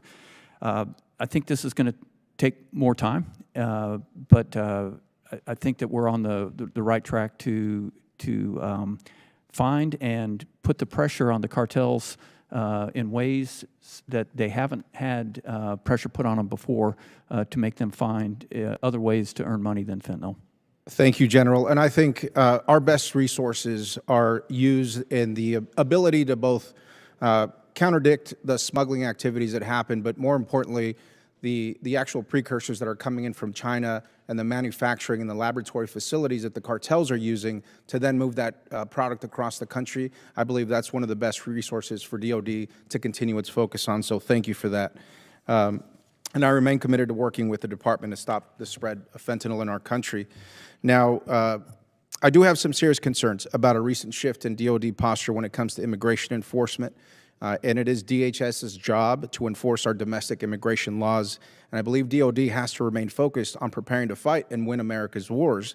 And I'm very concerned the department is wasting some of these precious resources, which I've seen firsthand from talking to DoD personnel at places like Santa Ana Monument 3 and the Santa Teresa Port of Entry and the Santa Teresa Sunland Park Station. Now, it's been reported that there's plans for the department to detain and process immigrants at installations like Fort Bliss and Kirtland Air Force Base. Mr. Leonardo, are there any plans to house individuals or families at Kirtland or other installations in the region? Thank you for your question, Mr. Vasquez. And the administration shares your concern about the flow of fentanyl, which is why we're eager to support the Department of Homeland Security in any way that we can. I'll note, as mentioned earlier by General Keogh, the Department of Defense and its military service members do not do direct detention. This is always in support of ICE and CBP and the Department of Homeland Security at large. Thank you, so- Mr. Yes. Leonardo. I have 20 seconds, and that was not the question that I asked. My question was about immigrants being housed at Kirtland or Fort Bliss. So just in terms of the actual expenditures that we are spending to potentially use Department of Defense facilities for migrant detention, I believe takes away from that critical mission of counterdicting fentanyl traffic. And so I'd love to see those millions of dollars actually used to protect Americans, and I believe that's best used by making sure that we can stop the flow of fentanyl. Gentleman's time's expired. Chair, now recognize the Thank you. gentleman from Louisiana, Mr. Higgins. Thank you, Mr. Chairman. General Guillot, you're familiar with the Joint Reserve Base at Belle Chase in Louisiana? Yes, sir, I am. They house the 159th Fighter Wing. They do a hell of a job defending our border at the coast. They work together, of course, with their partners, and they fly F-15Cs. You're familiar? Sir, I'm very familiar. Yes, sir. I would imagine you are. I've been advised that the Air Force plans to send F-15EXs to the Kadena Air Base in Okinawa, and my sources state that Okinawa would have difficulty supporting some of these new aircraft, and in defense of our homeland, which is the subject of today's hearing primarily. It would seem to a reasonable American that perhaps we should deploy these F-15EXs to the 159th Fighter Wing to defend our coast, to replace these older craft, as opposed to sending them to Japan. And would you potentially meet with this committee to discuss that? Or what are your thoughts on that, what you can discuss in this setting? Sir, I would be glad to meet with the committee and discuss the air defense needs. The F-15C, although old, is still unmatched in air-to-air combat, and it does a great job. But as you mentioned, being old, maintenance problems, reliability problems, and fatigue on the aircraft is setting in. I would love to see all of our F-15 units replaced with EX. So respectfully, General, if the old aircraft are all cool, why do we need new ones? Well, as I mentioned, the maintenance... New ones are newer and better, right? The new ones are better. I would like to see them replaced with So EX. to defend our coast, regular Americans might expect that we might use the best. I'm just putting this out there. We might use the best and most modern aircraft to defend the Gulf of America and to patrol the Gulf of America, as opposed to sending them overseas. So all I'm asking respectfully, sir, is that we have that conversation and we can engage in that conversation in another setting. Will you commit to that, to me and my office and to this committee? Yes, sir, absolutely. And I want to make sure I was clear. I would love to have the F-15EX. Well, that's a real good answer. Yep. We're going to stop there on the F-15s because I want them in Louisiana. I think it's a real good idea. You mentioned earlier, General, regarding the northern trajectory. My colleagues across the aisle are quite upset about corrective actions that the executive branch is taking regarding our relations with our allies and adversaries alike across the world. You mentioned the northern trajectory. It was brought up as a concern. So when you describe the northern trajectory, you're talking about tracking ICBMs. Is that correct? Yes, sir, and cruise missiles. Okay. So ICBMs and cruise missiles.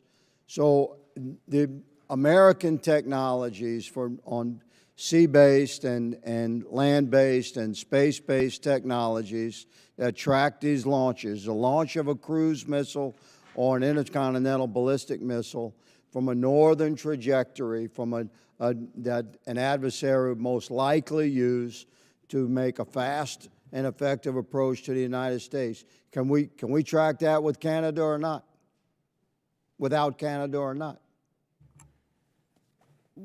We can do the detection and the mid-course tracking, depending on the route. There's some routes where we could track it without Canada. Others, if it goes straight, in the 12 o'clock position, we would need Canadian assets. So the Canadian assets that you're describing, would you clarify the way those joint operations work when it comes to tracking ICBM?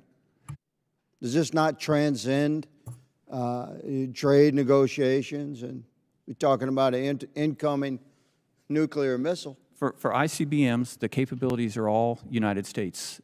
Canada has a policy that they don't conduct ballistic missile defense.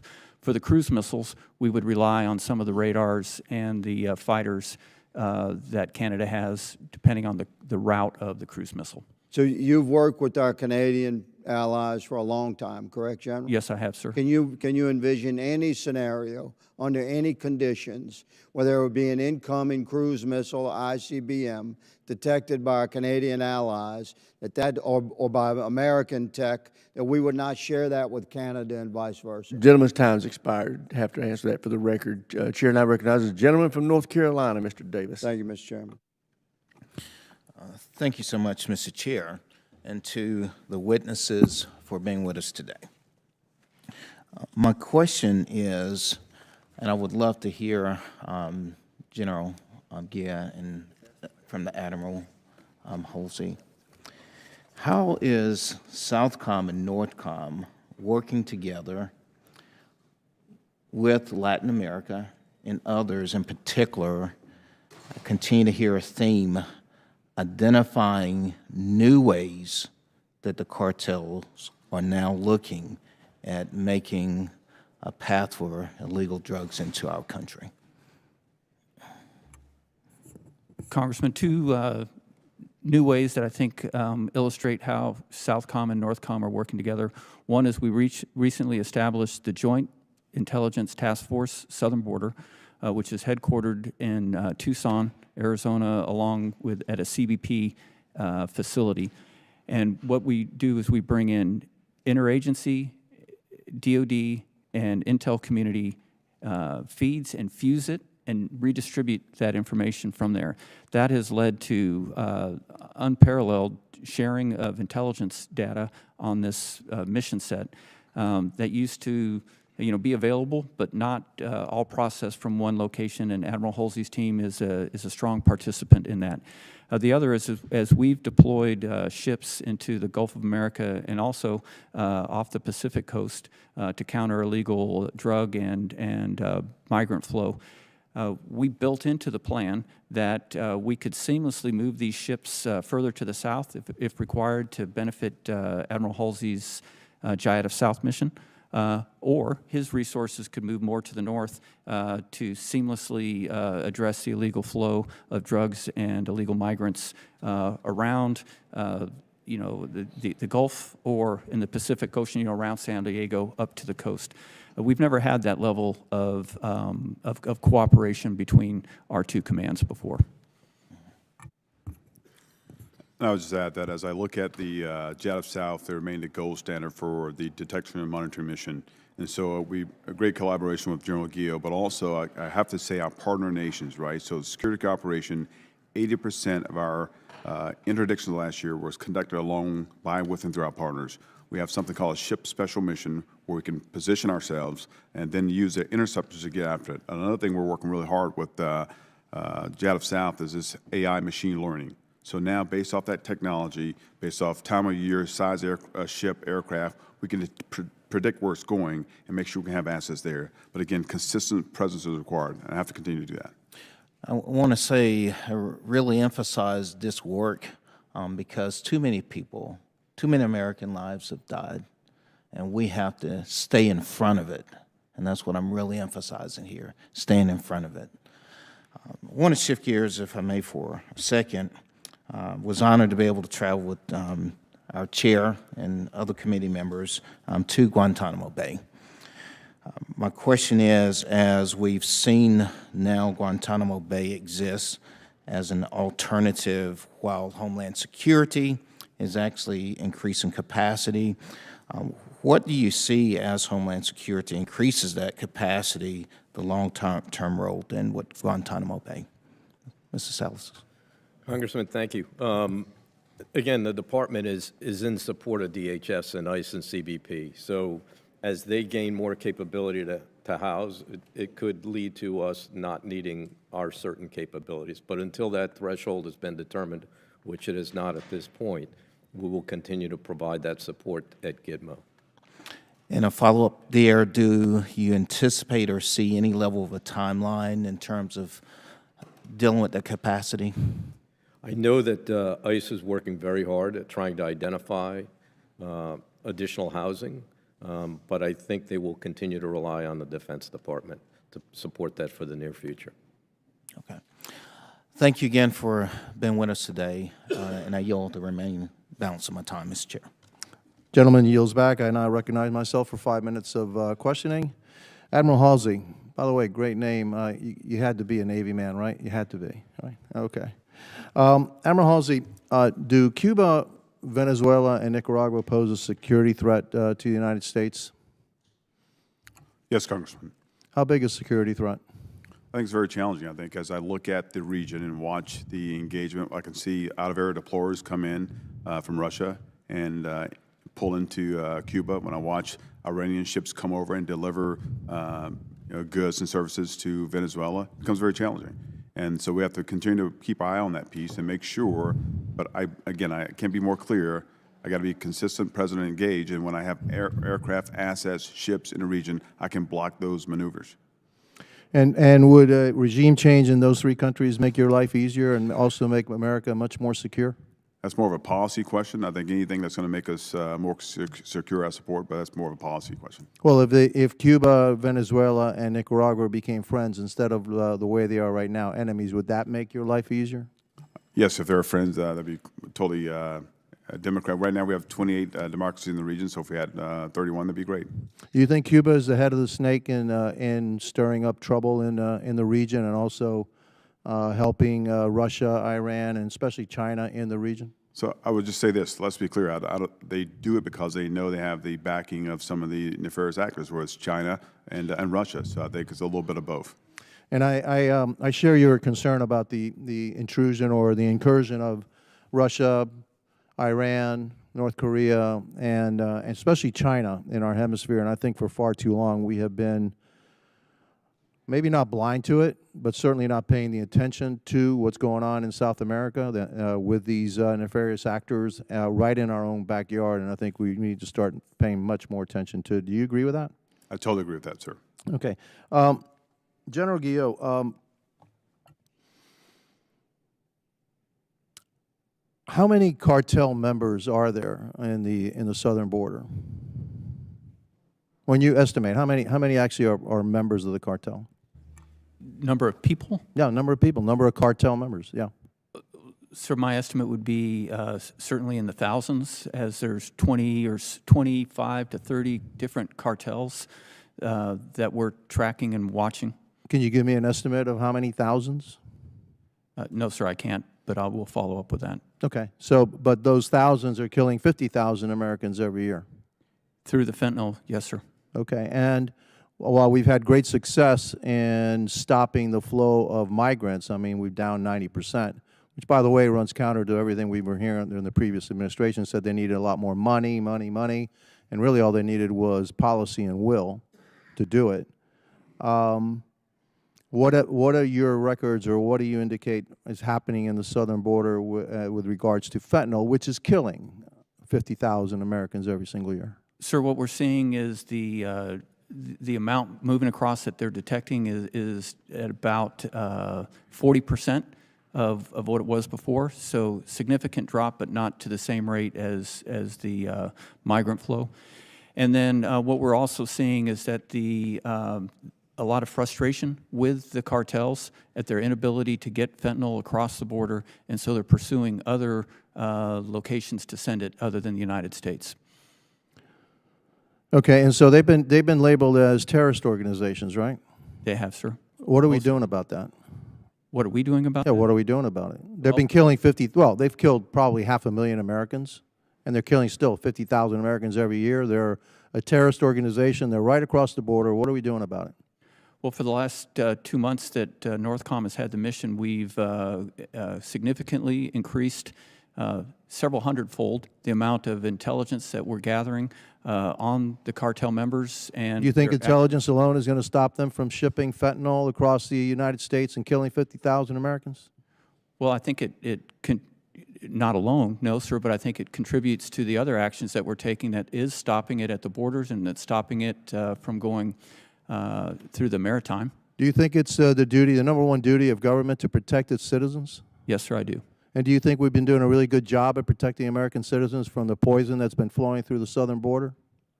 Sir, I think we've been doing an increasingly better job since we picked up this mission. Fair enough. I guess my time is up, and now I recognize the gentleman from California, Mr. Cisneros, for 5 minutes. Thank you, Mr. Chairman. And if I could just say, the Department of Defense is not a law enforcement agency, nor should it ever become a law enforcement agency. That's not its purpose. That's not its mission. But with that, General, I'm going to kind of change locations on you here a little bit. I'm concerned about the accelerated rate of climate change and its impact on the Arctic. The melting of the polar ice caps is creating an opening of sea lanes up there. It's kind of making it quicker, easier path for, China shipping, China military, the Russians as well, to kind of transit that way and with quicker access not only to Alaska, but down into the west coast of the United States. So with that, how is NORTHCOM adapting to the operational strategies to address the increased security challenges among the PRC and Russia? And really, how is that impacting NORAD in their mission as far as monitoring air patrols, overseeing that area? And as far as the Navy goes, is this something that we need to start increasing other than submarines, naval patrols out there in that area as well in order to show the flag and show there and not let them take over these shipping lanes? Congressman, the Arctic is extremely important to both NORAD and NORTHCOM as it makes up over half of our area of operations. Excuse me. What we've seen over the past year is an unprecedented presence by the Chinese in the Arctic region. For the first time, we had bombers that flew, Chinese bombers that flew into the Arctic region in July that we intercepted and escorted out of the area.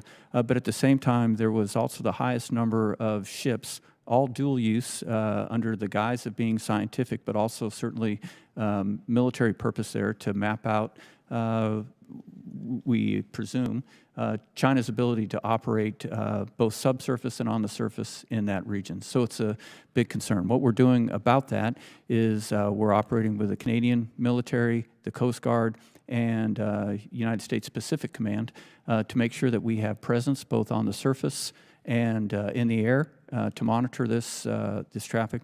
And also, we've also expanded our intelligence gathering with the other Arctic nations, with the exception of Russia, all are NATO members, to ensure that we're sharing information with the other 7 Arctic nations on that. As far as naval forces go, is that something that we need to start seeing more naval ships in the region? Do we need, I'm a former Navy guy, Westpacs, Med cruises. Do we need to start having a North Pole polar cruise now? I would like to see more maritime presence, naval presence up there. I would point out that Admiral Paparo is very helpful in sharing ships up there, but we could use more in that region as, because of the strategic nature of that region. Okay. And Admiral, with consideration for SOUTHCOM, an increased U.S. presence in South and Central America, it's no secret the region is expanding its ties with the PRC through the Belt and Road Initiative. So, again, not a lot of assets in SOUTHCOM. Again, we do Westpacs, we do Mediterranean cruises. We don't typically go down there. Every once in a while, we'll send a ship down there to kind of show the flag.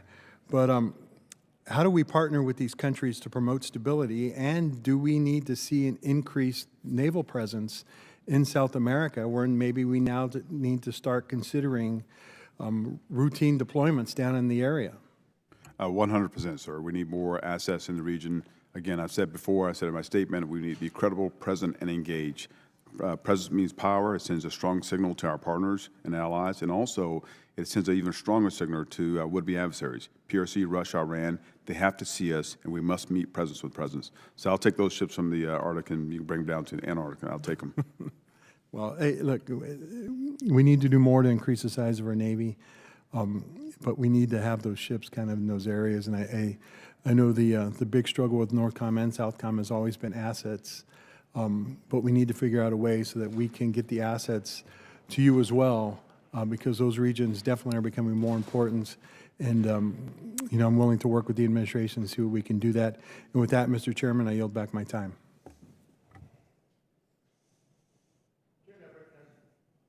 Chair, and I recognize the gentleman from Wisconsin, Mr. Van Orden. Thank you, Mr. Chairman. Thank you all for coming. I'd like to give a shout out to my two E-dogs in the back there, Chief Master Sergeant Storms and Sergeant Major Rodriguez. We know who's really running the show, gentlemen. I want to assuage some of the fears of my Democrat colleagues that are concerned about the Panama Canal and remind them that in 1956, when Gamal Abdel Nasser seized the Suez Canal, the British and the French got together with the Israelis, and they took that back. And then the only way that was resolved is that there was a UN peacekeeping mission that took over security for the Suez Canal. In 1989, when Manuel Noriega was acting up, we did use military force to seize the Panama Canal in Operation Just Cause. So there is precedent for this because those are the only two strategic canals on the entire planet. And if we need to act in the best interests of the United States, as we have done in the past, or our allies, we shall. And that should not be controversial at all. General Guido. Guido, correct? Guillot, sir. Guillot, my bad, sorry. Hey, so the blimp thing. In your testimony, you mentioned the word, you didn't mention balloon or dirigible. You mentioned UAS 17 times, Chinese 3 times, China 7 times, but you never connected the dots between the Chinese balloon or a Chinese UAS. And so I'm going to ask you, Mr. Leonardo, has the Department of Defense given the general the authorities to shoot down anything that is up and around our sensitive military bases or the airspace of the United States, these UASs? Does he have to call you, or can he do it himself? Congressman, thank you for that question. As you know, it's difficult in the homeland. Yes or no? I had to take that specific question for the record, sir. All right, so we need to have the authorities pushed down to the general, and the general needs to push it down to the person on the base. And when you mention that you don't have the capabilities, but you want to because of the procurement system, that's a real issue. It's been 2 years. So we have to learn, sir. I want you to not have to call him. And Pete Hegseth, who I trust explicitly, implicitly, I mean, he's a great dude, but he shouldn't have to make that call. He shouldn't have to make that call, nor should you. I just want to make sure that that is very clear. Sir, I do have the authority to You shoot do, these right down. now you can? But do you have the Over an installation or a threat to the United States coming in, from the outside, I have the authority to shoot What's that a threat? It was a Chinese balloon, and the Biden administration lied to every single person saying that they couldn't penetrate that stuff, that we were blocking them. That's not true. You need proximity. And unless a plane was flying with ECM jammers, that's not true. The Biden administration lied to everybody. I want to make sure you can shoot down something over Canada, you can shoot down something over the United States. So I have 2 minutes left. Admiral Halsey. Holy beanbags, I would not want to have been Ensign Halsey in 1988, for Pete's sakes. You weren't even a tin can sailor, were you? Did you get heavies? Actually, I started on frigates and destroyers. Okay, it doesn't say destroyers, it says frigates in your bio here, sir. Hey, you said in your estimate, we can only interdict 10% of the things that we see, correct? So 90% of the stuff that we're seeing that are people bringing this poison into the country, 90% is just going to go because we don't have the ability to stop that, correct? That's correct. Okay, and you said that the precursor chemicals go into Mexico, correct? Correct. Where do they come from? China. Aha, okay. So let me ask you this question, sir. In your professional military opinion, put aside everything policy. As an admiral, if we just started killing these people that are killing Americans, 250,000, 300,000 Americans, about the amount of people that died in World War II, why aren't we just killing these people? Now, are you talking about the ships coming across, or are you talking about I'm the? talking about the ships, I'm talking about these narco-terrorists. Why aren't we just killing the people that are killing American citizens? It makes absolutely no sense to me. Comes down to authorities. It's policy and authority, right? Okay, so in your professional military opinion, if we started killing narco-terrorists and sinking Chinese ships that are bringing poison into the Western Hemisphere, would that reduce the amount of stuff coming into the Western Hemisphere and reduce the amount of American citizens that are being poisoned to death? Well, just to be clear. Professional military opinion, sir. Well, the ships that are coming across are, the way they bring it across is legal, right? So it's coming in illegal, the precursors. I so you get can't it. do that. So is that a yes? I have 10 seconds. General, if we started killing the people that are killing American citizens, do you think less American citizens would be killed by this poison? No policy, military. Well, I think if we aggressively stop them, it will bring it down. Gentleman's time's expired. Chair, and I recognize the gentlelady from Maryland, Ms. Elfreth. Thank you, Mr. Chair. And my friend from California broke the ice for me a little bit, talking about climate change and the impacts in the Arctic, particularly as we're seeing increased and frankly very brazen presence from China and Russia into shipping lanes. I want to drill down on that just a little bit. This, as you know, this committee is very focused on acquisition reform, but we're also going to be focused on shipbuilding this year. I want to speak to or ask about a very specific type of ship, icebreakers. And in general, you mentioned last year in front of SASC that the lack of icebreakers, it's my understanding we have 2 functional icebreakers, one of which might also be going down to Australia on occasion. Those lack of icebreakers limit our freedom of maneuver in that region. Since your statement last year, what actions have you taken to mitigate this gap in Arctic operations, and have our allies help fill that gap since we are clearly underperforming? Congresswoman, we are still severely underperforming in icebreakers.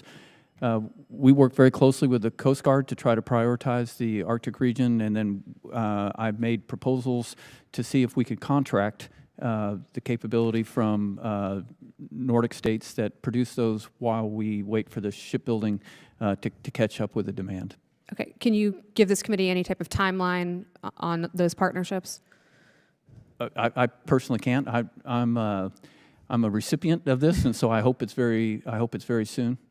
Okay, but we agree that it's important for our national defense. It's extremely important. Okay. Yes, ma'am.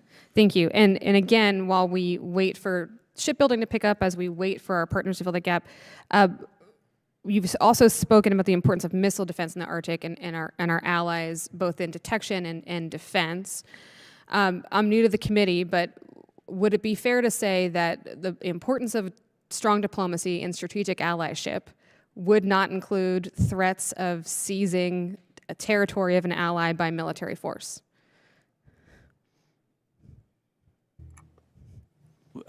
I'm not trying to be coy here. I really don't understand the question.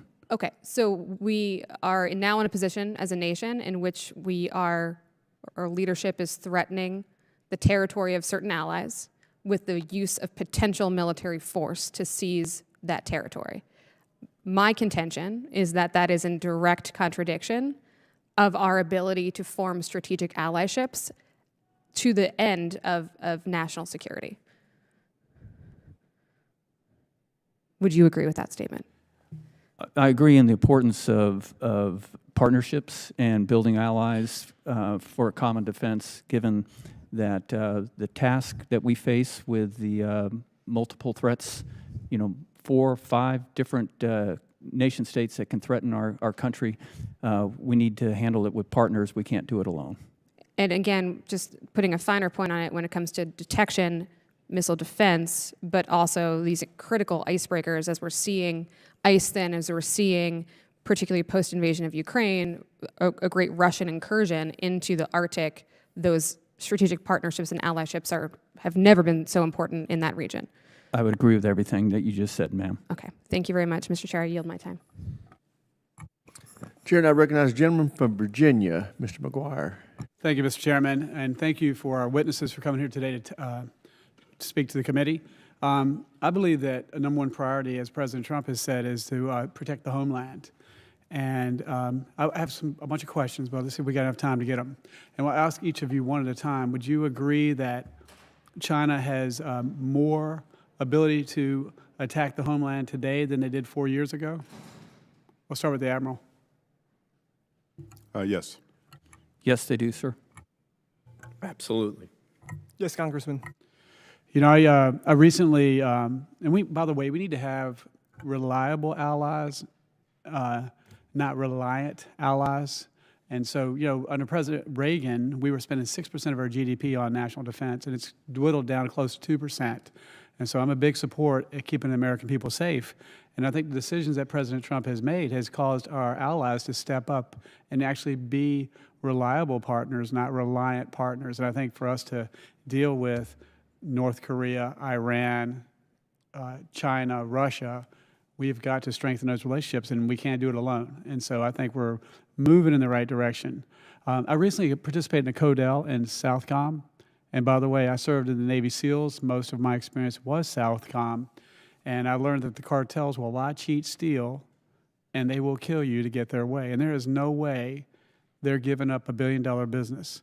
Now, when we were down at the border, we talked with the mayor, the sheriff, business owners. We met with ICE agents, Border Patrol, and the 10th Mountain Division. And we asked them, you know, what are your concerns? What's going on? And they said that on one particular Saturday, border crossings were 0 compared to 2,000 crossings a year before. And so I think, as I heard one of the members say, is we didn't need new policies. We needed a new president who was serious about protecting the homeland. But that being the case, what I heard from every one of those groups was they can see drones coming from Mexico. They can see where they're coming from, and they're hovering around our Border Patrol vehicles. They're hovering around our military bases. And General, I heard you say that you had permission to shoot them down. But I spoke with 5 different agencies, and they all, as of a couple of weeks ago, said they were not sure. So it is not clear. So I'd like to hear what the answer is. Can they or can they not shoot these drones down? When I said we could shoot them down, that's over an installation that is covered under 130I. The forces on the border at this time are not, because they're mobile. And so I put in a request for 130I to be expanded to include U.S. forces within 5 miles of the border. I understand. There are many ways to possibly solve this problem. We're looking at legislation that takes a different approach, but we'll talk about that later. But we should have had this settled 2 years ago. Basically, there are many times in our history where our soldiers have been caught with their pants down, and they're reactive, not proactive. And we should be able to detect and engage far before they get anywhere near our soldiers or our installations. Let's talk about fentanyl. I call it Chinese chemical warfare. It's being produced in China, coming across our southern border and poisoning the American people. China believes that everything can be used as a weapon and should be used as a weapon. And if it were 10 people a year dying from fentanyl overdose, it would be egregious. And I heard a member say it was 50,000 people, but I've heard a number over 100,000 people a year dying from fentanyl poisoning. And if we don't make a strong stance, such as shoot the people that are bringing it over, if the penalty's not high enough, they're going to continue to poison us. Now, you think about, we've had skirmishes with adversaries in the history of our country where less than 100,000 people died in the skirmish. And I think we're at war, and we don't want to admit it. And so we've got to do something about it. I saw a video where the cartels undercover said that they were actually using the northern, coming through Canada, trying to get the fentanyl in. Is that true or false, and what can we do? Sir, it is true that they use avenues other than the south, come through the north, comes through the mail, comes through all sorts of different mechanisms to get into the United States. What can we do as a Congress to help you logistically better protect our homeland and make sure that if we're going to put our soldiers and assets on the border, that they are safe and they are proactive so they got a better chance of coming home? Sir, the first request I would have would be to expand the 130I so we can shoot down drones, not just that are in self-defense, but anything that's surveilling, planning the next attack on us within 5 miles of the border. Thank you. I yield back. Gentleman yields back. Chair, and I recognize the gentleman from California, Mr. Whitesides. Thank you, Mr. Chairman, and thank you all for being here today. This is a time with novel challenges in these AORs, and your testimony is very timely. I know there has been a lot of discussion on moving sensing missions to space, namely to be put into proliferated LEO constellations.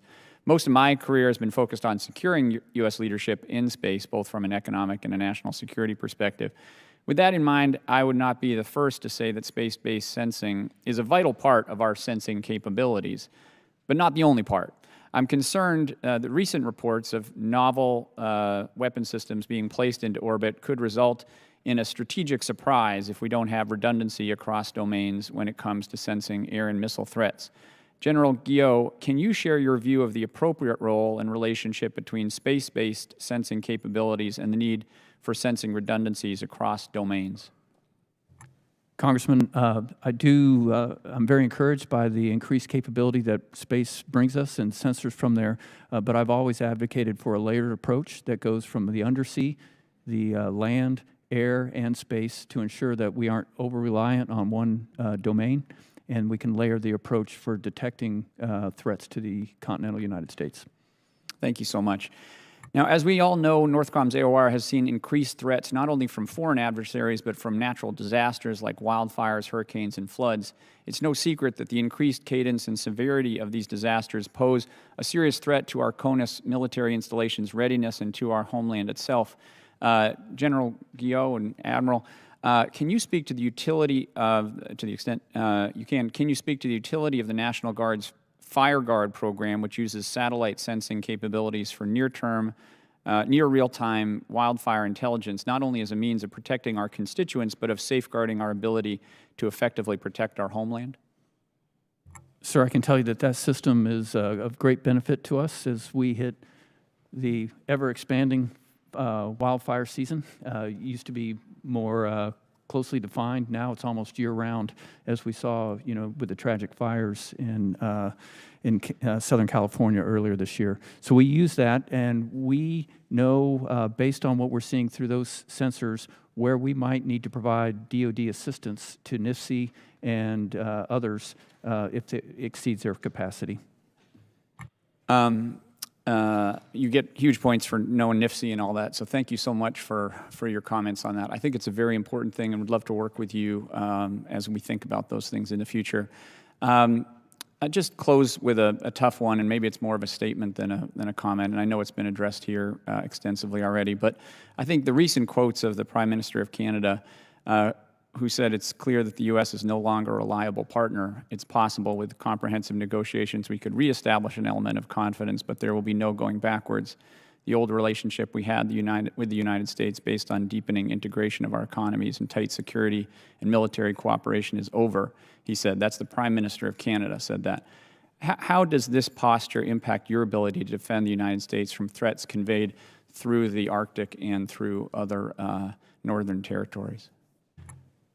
Congressman, we've been fortunate that the relationship, military-to-military relationship with Canada, primarily in NORAD, which is a binational command, has been as strong as ever over the recent months, and we're all dedicated to detecting air and maritime threats and ensuring that we can defeat those threats to protect the U.S. and Canada.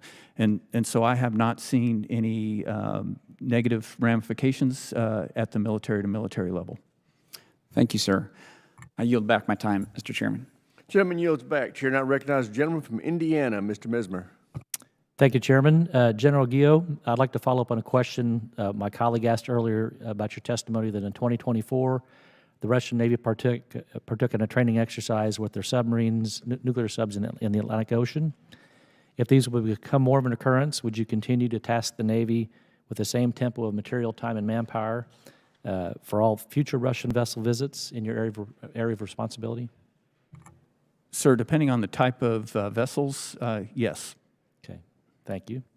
Also in your testimony, you mentioned that air and missile threats to the United States from our adversaries continue to mount as North Korea tests ICBMs, Russia and China expand their stockpiles of long-range missiles. One program that falls under Northcom's purview of current activities is the Next Generation Interceptor. Your testimony states that it is a high priority for Northcom to have the on-time fielding of this interceptor. What would be the implications if fielding this system were to be delayed? Congressman, if the fielding of the NGI or the Next Generation Interceptor were delayed, we would run the risk of falling behind our ability to defeat any rogue nation ICBM that threatens the United States. Okay, thank you. Additionally, ground-based interceptors are dedicated to defending against threats that come from places such as Iran and North Korea. Due to increasing threats from other adversaries such as China and Russia, should policies be changed to allow for defense against those countries as well? Congressman, I think that we should always look at our policies, and while they've served us well to this point, I think we should look at them against the current and expected threat and make sure that the policies are aligned. Okay, thank you. Those interceptors are only effective against ballistic threats. Given your testimony about increasing hypersonic threat, do you think the President needs a space-based interceptor to effectively counter our adversaries? Sir, I think similar to the answer I just gave on detecting, I think having a layered approach with both space and ground base would be effective. And then also, as you mentioned, hypersonics, the fact that they can maneuver endgame means that we need to invest in capabilities to defeat that threat, which is very different from a ballistic threat. Okay, thank you. Admiral Halsey, over the past several years, China has made worrying advances in building influence with militaries within our hemisphere. Beijing has bolstered its equipment sales and donations and offered attractive training and exchange opportunities to regional militaries. As this has happened, the U.S. has placed increasing restrictions on its military cooperation and reduced its overall offering to Latin American militaries. What is Southcom doing differently this year and going forward to respond to this worrying dynamic? So that's a very great question. As I look at the region in general, I try to reach out to our partners and meet them where they are and ask them what is it that they need. Time and time again, security cooperation at the very top, maritime domain awareness, cyber support, space support. So right now we're trying to meet them. Right, and in fact, I look at just from a cyber standpoint, we've been able to work with our partners, specifically Paraguay and Costa Rica and others in the region, to help build their cyber capabilities. So that's one of the key things they're asking in Canada, in Colombia right now. Our partners are asking for counter-UAS technology. They're learning lessons that FARC, EP, ELN, learning lessons from Ukraine and using basic rudimentary UAVs to attack our partners. So again, trying to meet them where they're at and deliver at the point of need. Okay. Are current resource allotment sufficient to accomplish this? No. Okay, thank you. Also, today the U.S. military has nearly 40 bases with 100,000 troops across Europe. By contrast, the U.S. has only 2 military bases in Latin America and none in South America. At the same time, Beijing has ramped up its increasingly militarized presence in Latin America, including through dual-use infrastructure that can be used easily to target the U.S. or disrupt critical supply chains, such as the Panama Canal. The U.S. also faces deadly threats within our hemisphere from drug cartels and weaponized mass migration that increasingly require a central role for the U.S. military. Given all this, is it appropriate and sufficient for the U.S. to have such a limited operational presence so close to home? No, Congressman. We need to increase our ability to engage and respond. Again, credible president engaged, more assets. Again, that sends a strong signal to our partners that we're there with them, and we're not doing that now. Okay. Thank you. I yield back my time. Gentleman yields back. Chair now recognizes the gentlelady from New Hampshire, Ms. Goodlander. Thank you, Mr. Chairman, and thank you to our witnesses for being here today. My home state, New Hampshire, shares a 58-mile border with Canada. It's a border that's been peaceful. It's a relationship, as you have all testified, that is really important to American national security. Winston Churchill said that it's a border that has been peaceful because it's guarded by our neighborly respect and honorable obligations to one another. General, starting with you, could you tell us why does the relationship between the United States and Canada matter? Congresswoman, from my perspective, it's because we are part of a binational command in NORAD, and we share the strong and important burden of defending Canada and the United States against air and maritime threats, and that's built on capability and trust. So the North American Aerospace Defense Command, NORAD, you mentioned it's the world's only binational command. What would it mean for American national security if Canada were a country in NORAD? Well, we'd have to fundamentally change how we approached air defense and maritime warning because of the shared and distributed nature of the command and its capabilities today. And how would you go about doing that? What would that require? Well, to be honest, I haven't put thought to it, but obviously resources. We would need additional radar coverage. We would need additional aircraft. And You mentioned air and maritime cooperation. What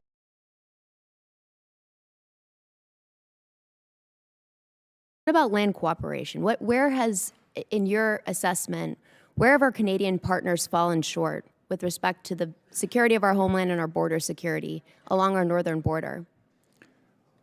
well, as we look at securing the borders and having territorial integrity, I have talked with the Chief of the Defense Staff, General Cattignon, about the potential that we would look at looking to seal the north border. They have a system similar to ours where they have government but non-military capability that's augmented by military.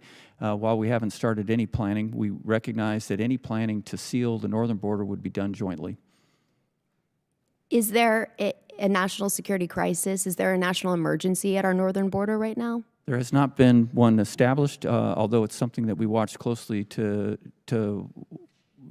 watch, both borders to see what's coming across in terms of illegal migration or illegal drugs or other illegal activities. So to be clear, as you see it, there is no national emergency at our northern border. Well, I think there's, I don't want to get into semantics. A national emergency has not been declared on the northern border like it was on the southern border, but I do think that we need to look at all of our borders and the security of them with a high level of urgency. So is a trade war with Canada justified right now based on your assessment of our security at our northern border? Ma'am, that's not my place to answer. I can tell you on the mill-to-mill relationship, which I've stated is very strong with Canada, and they're strong partners in NORAD. Suppose a trade war will have an impact on our mill-to-mill relationship with Canada. Would it be justified? Ma'am, that's a hypothetical that I don't think I should address. I do think that again, that this relationship in NORAD with the Canadians is very strong, and my goal is to keep it strong. General Admiral, I want to ask you, you've both served our country well and faithfully for many years. What is the role of military lawyers in our national security and in having a military that operates under the rule of law? Admiral, have military lawyers been important throughout your long career of service to our country? Congresswoman, throughout my career, I've had military lawyers advise me at the appropriate time, dealing with different justice cases, so they've been helpful. So is the firing of senior judge advocate generals justified? That's a policy decision, ma'am, and I would defer to the policy. But your testimony today is that military lawyers have played an important role in your career and in the functioning of our military under a system of rule of law. Yes, they've been helping in providing advice for me, yes. And General, can you speak to the importance of military lawyers in our system? They're extremely important. I rely on them heavily. In fact, there's one in this room right now. I won't tell you who it is, but on our staff, so we use them all the time. Well, thank you. I appreciate your testimony on that front because I think there's a real threat to the rule of law in our country today.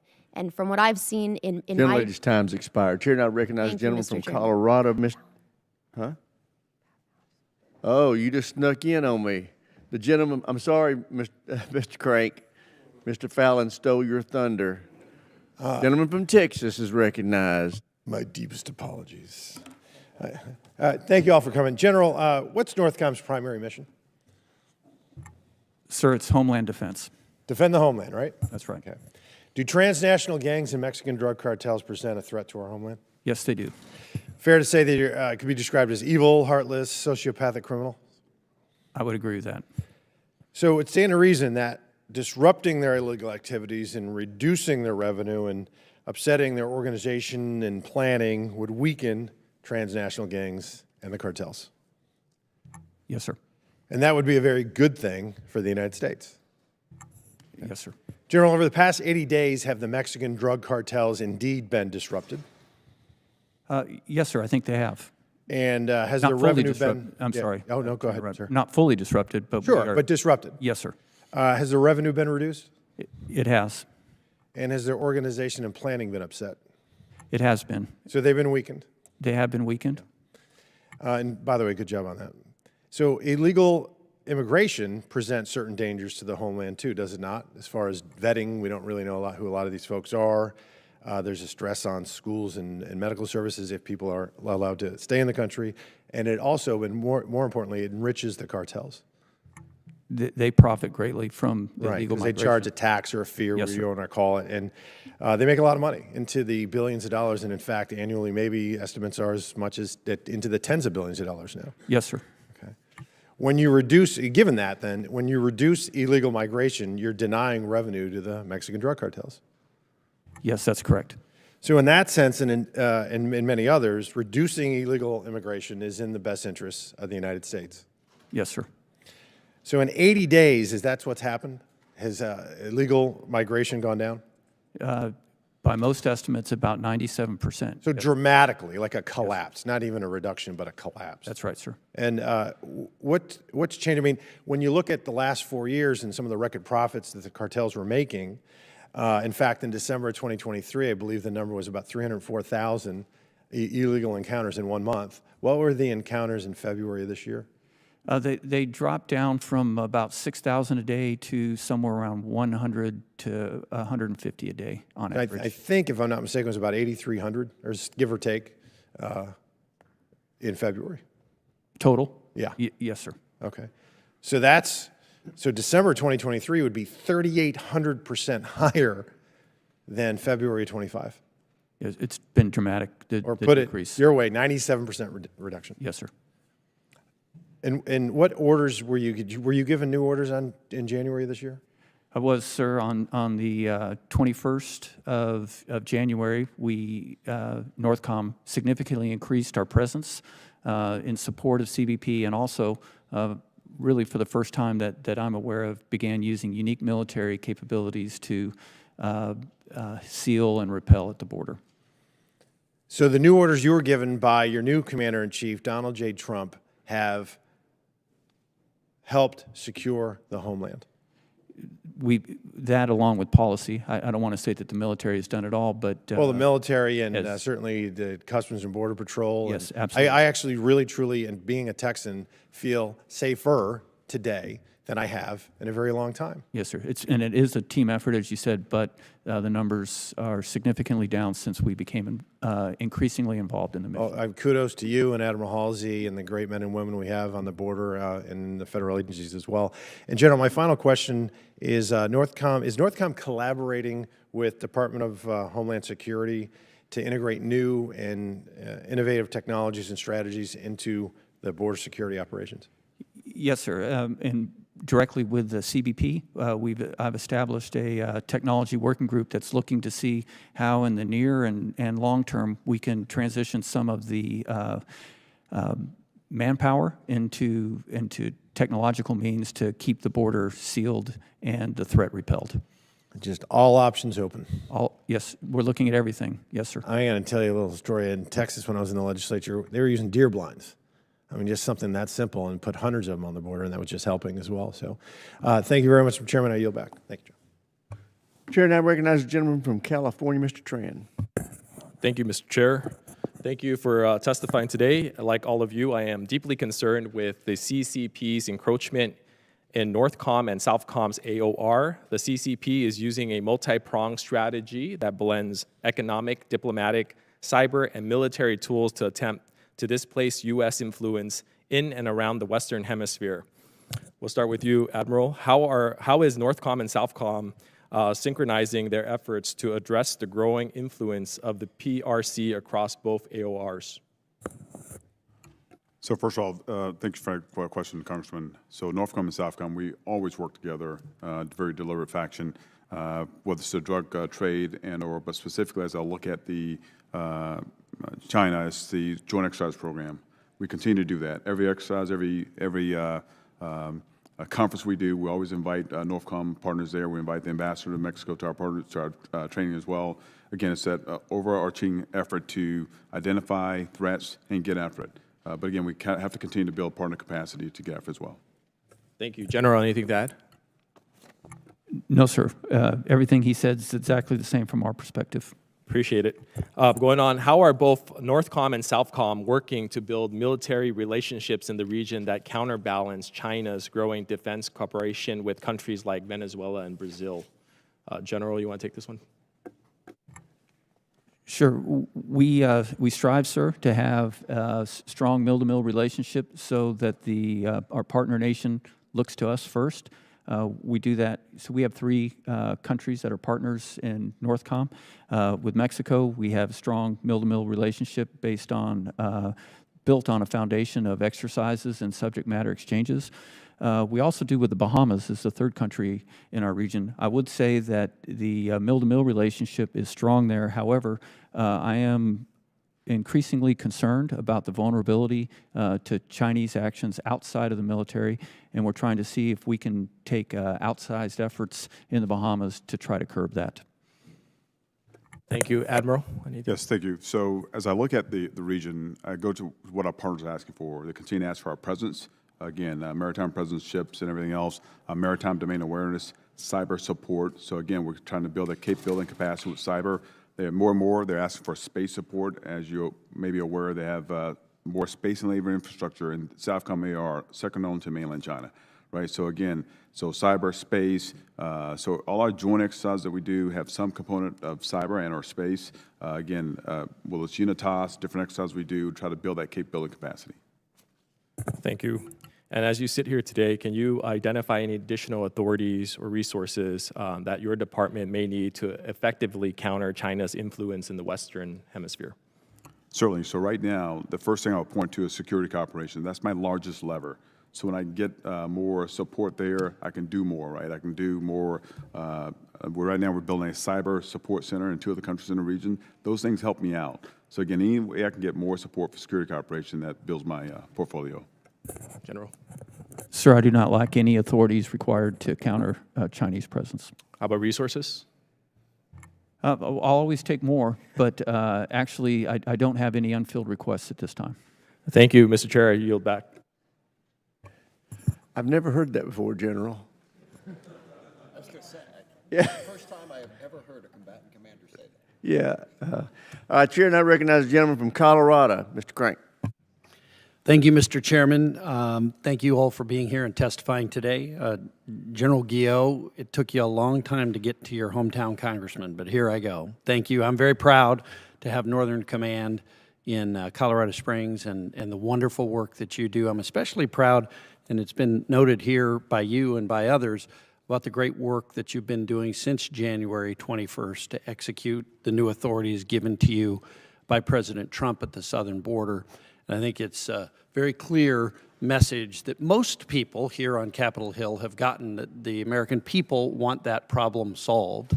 And not everybody here's gotten the memo yet, but I think most people have, and I know that all Americans are very appreciative of the efforts that you're doing. I also want to discuss the great work that Northern Command and Fort Carson's 4th Infantry Division are doing there at the southern border. And just incredible that in 2 months, you've got illegal border crossings down 97%. Just incredible work. But I also want to talk about another priority. President Trump made securing the homeland from missiles a major priority for his administration, and I'm excited for the Golden Dome initiative and what it means for NORTHCOM and for our national security. And as you know, there's ongoing conversations on the Hill about how much spectrum DOD needs to fulfill its mission. And General Guillot, can you share how a sizable reduction in spectrum allocations for the department could affect NORTHCOM's ability to fulfill its duties? And as a follow-up to Chairman Rogers' question about Golden Dome, understanding that details aren't finalized, but if DOD was required to vacate the lower 3 spectrum bands, would that simply delay the ability of the department to get Golden Dome to full operational capabilities, or would it render it impossible to deploy? And can you help me understand the magnitude of the value of the spectrum in deploying Golden Dome? Congressman, first, it's a pleasure to be headquartered in Colorado Springs, a very supportive community. The spectrum having full use of the spectrum is essential for the Homeland Defense mission based on the variety of sensors and capabilities that must work together to build that network of detection and defeat capabilities. In particular, the part of the spectrum that is most often challenged would be from basically 3 to 3.5 gigahertz. And because of physics, that gives us the best ability to combine range and fidelity, and which together help us track inbound threats. So you couldn't move to another part of the spectrum and get the same capability. So I'm very concerned about losing access to that part of the spectrum because of the importance it plays in our Homeland Defense systems. So given that this is priority of President Trump, how concerned should we be as members of Congress as we're sitting and looking at this possibility of selling off spectrum?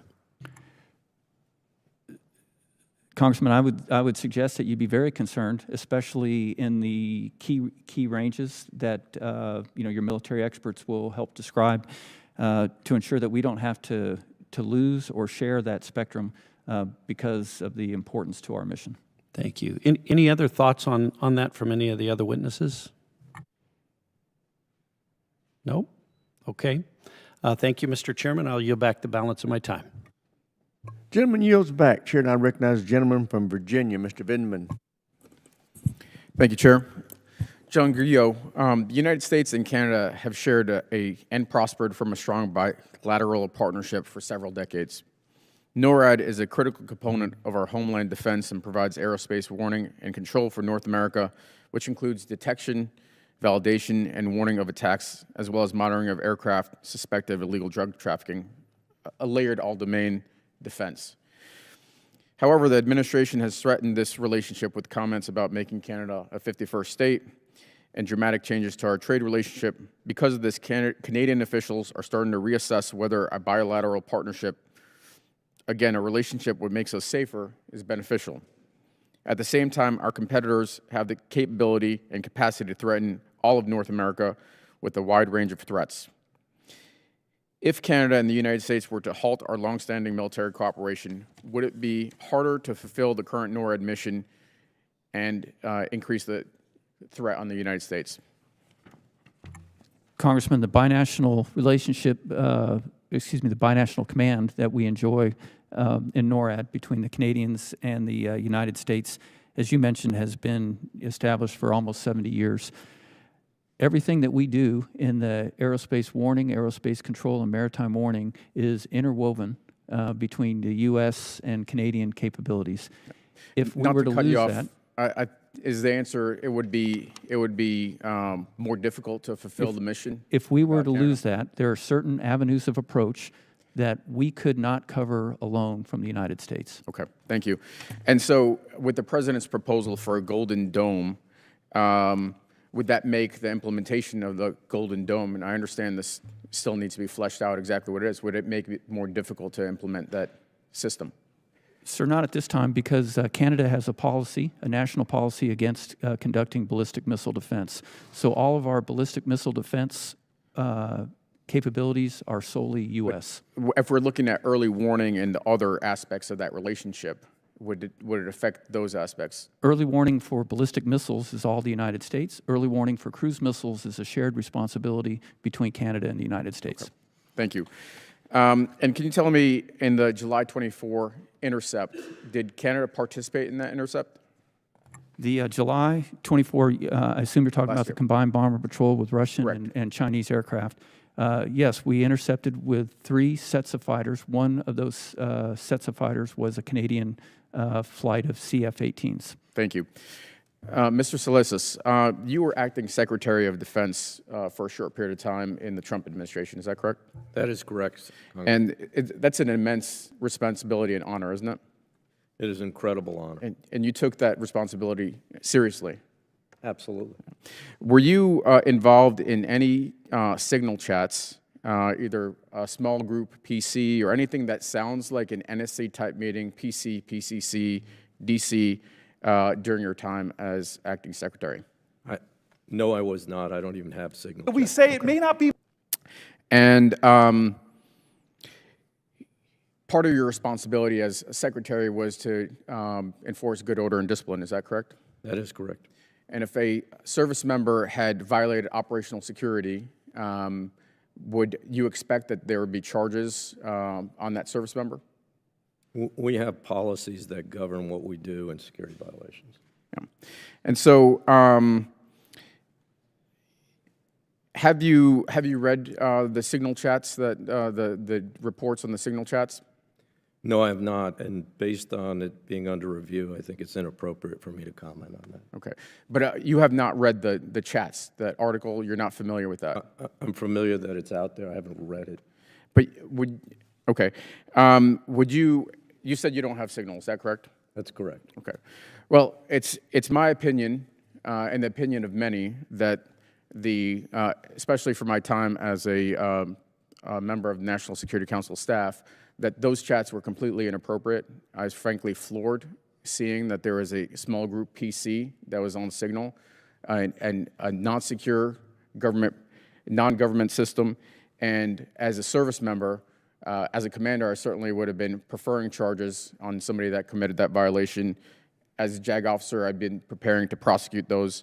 And when you have a spill, you have to investigate the spill, you have to remediate it, because you have to understand the full scope of the damage, and you have to hold people accountable. And I haven't seen that yet, and that's a major problem. Thank you. I yield back. Gentleman yields back. Chair now recognizes the gentleman from Guam, Mr. Moreland. Thank you, Mr. Chairman. Assistant Secretary, hey, thank you for meeting with me just last week during your visit to Guam with Secretary Hegseth. The Secretary demonstrated a historic commitment to support Guam and build out the right missile defense system for the island.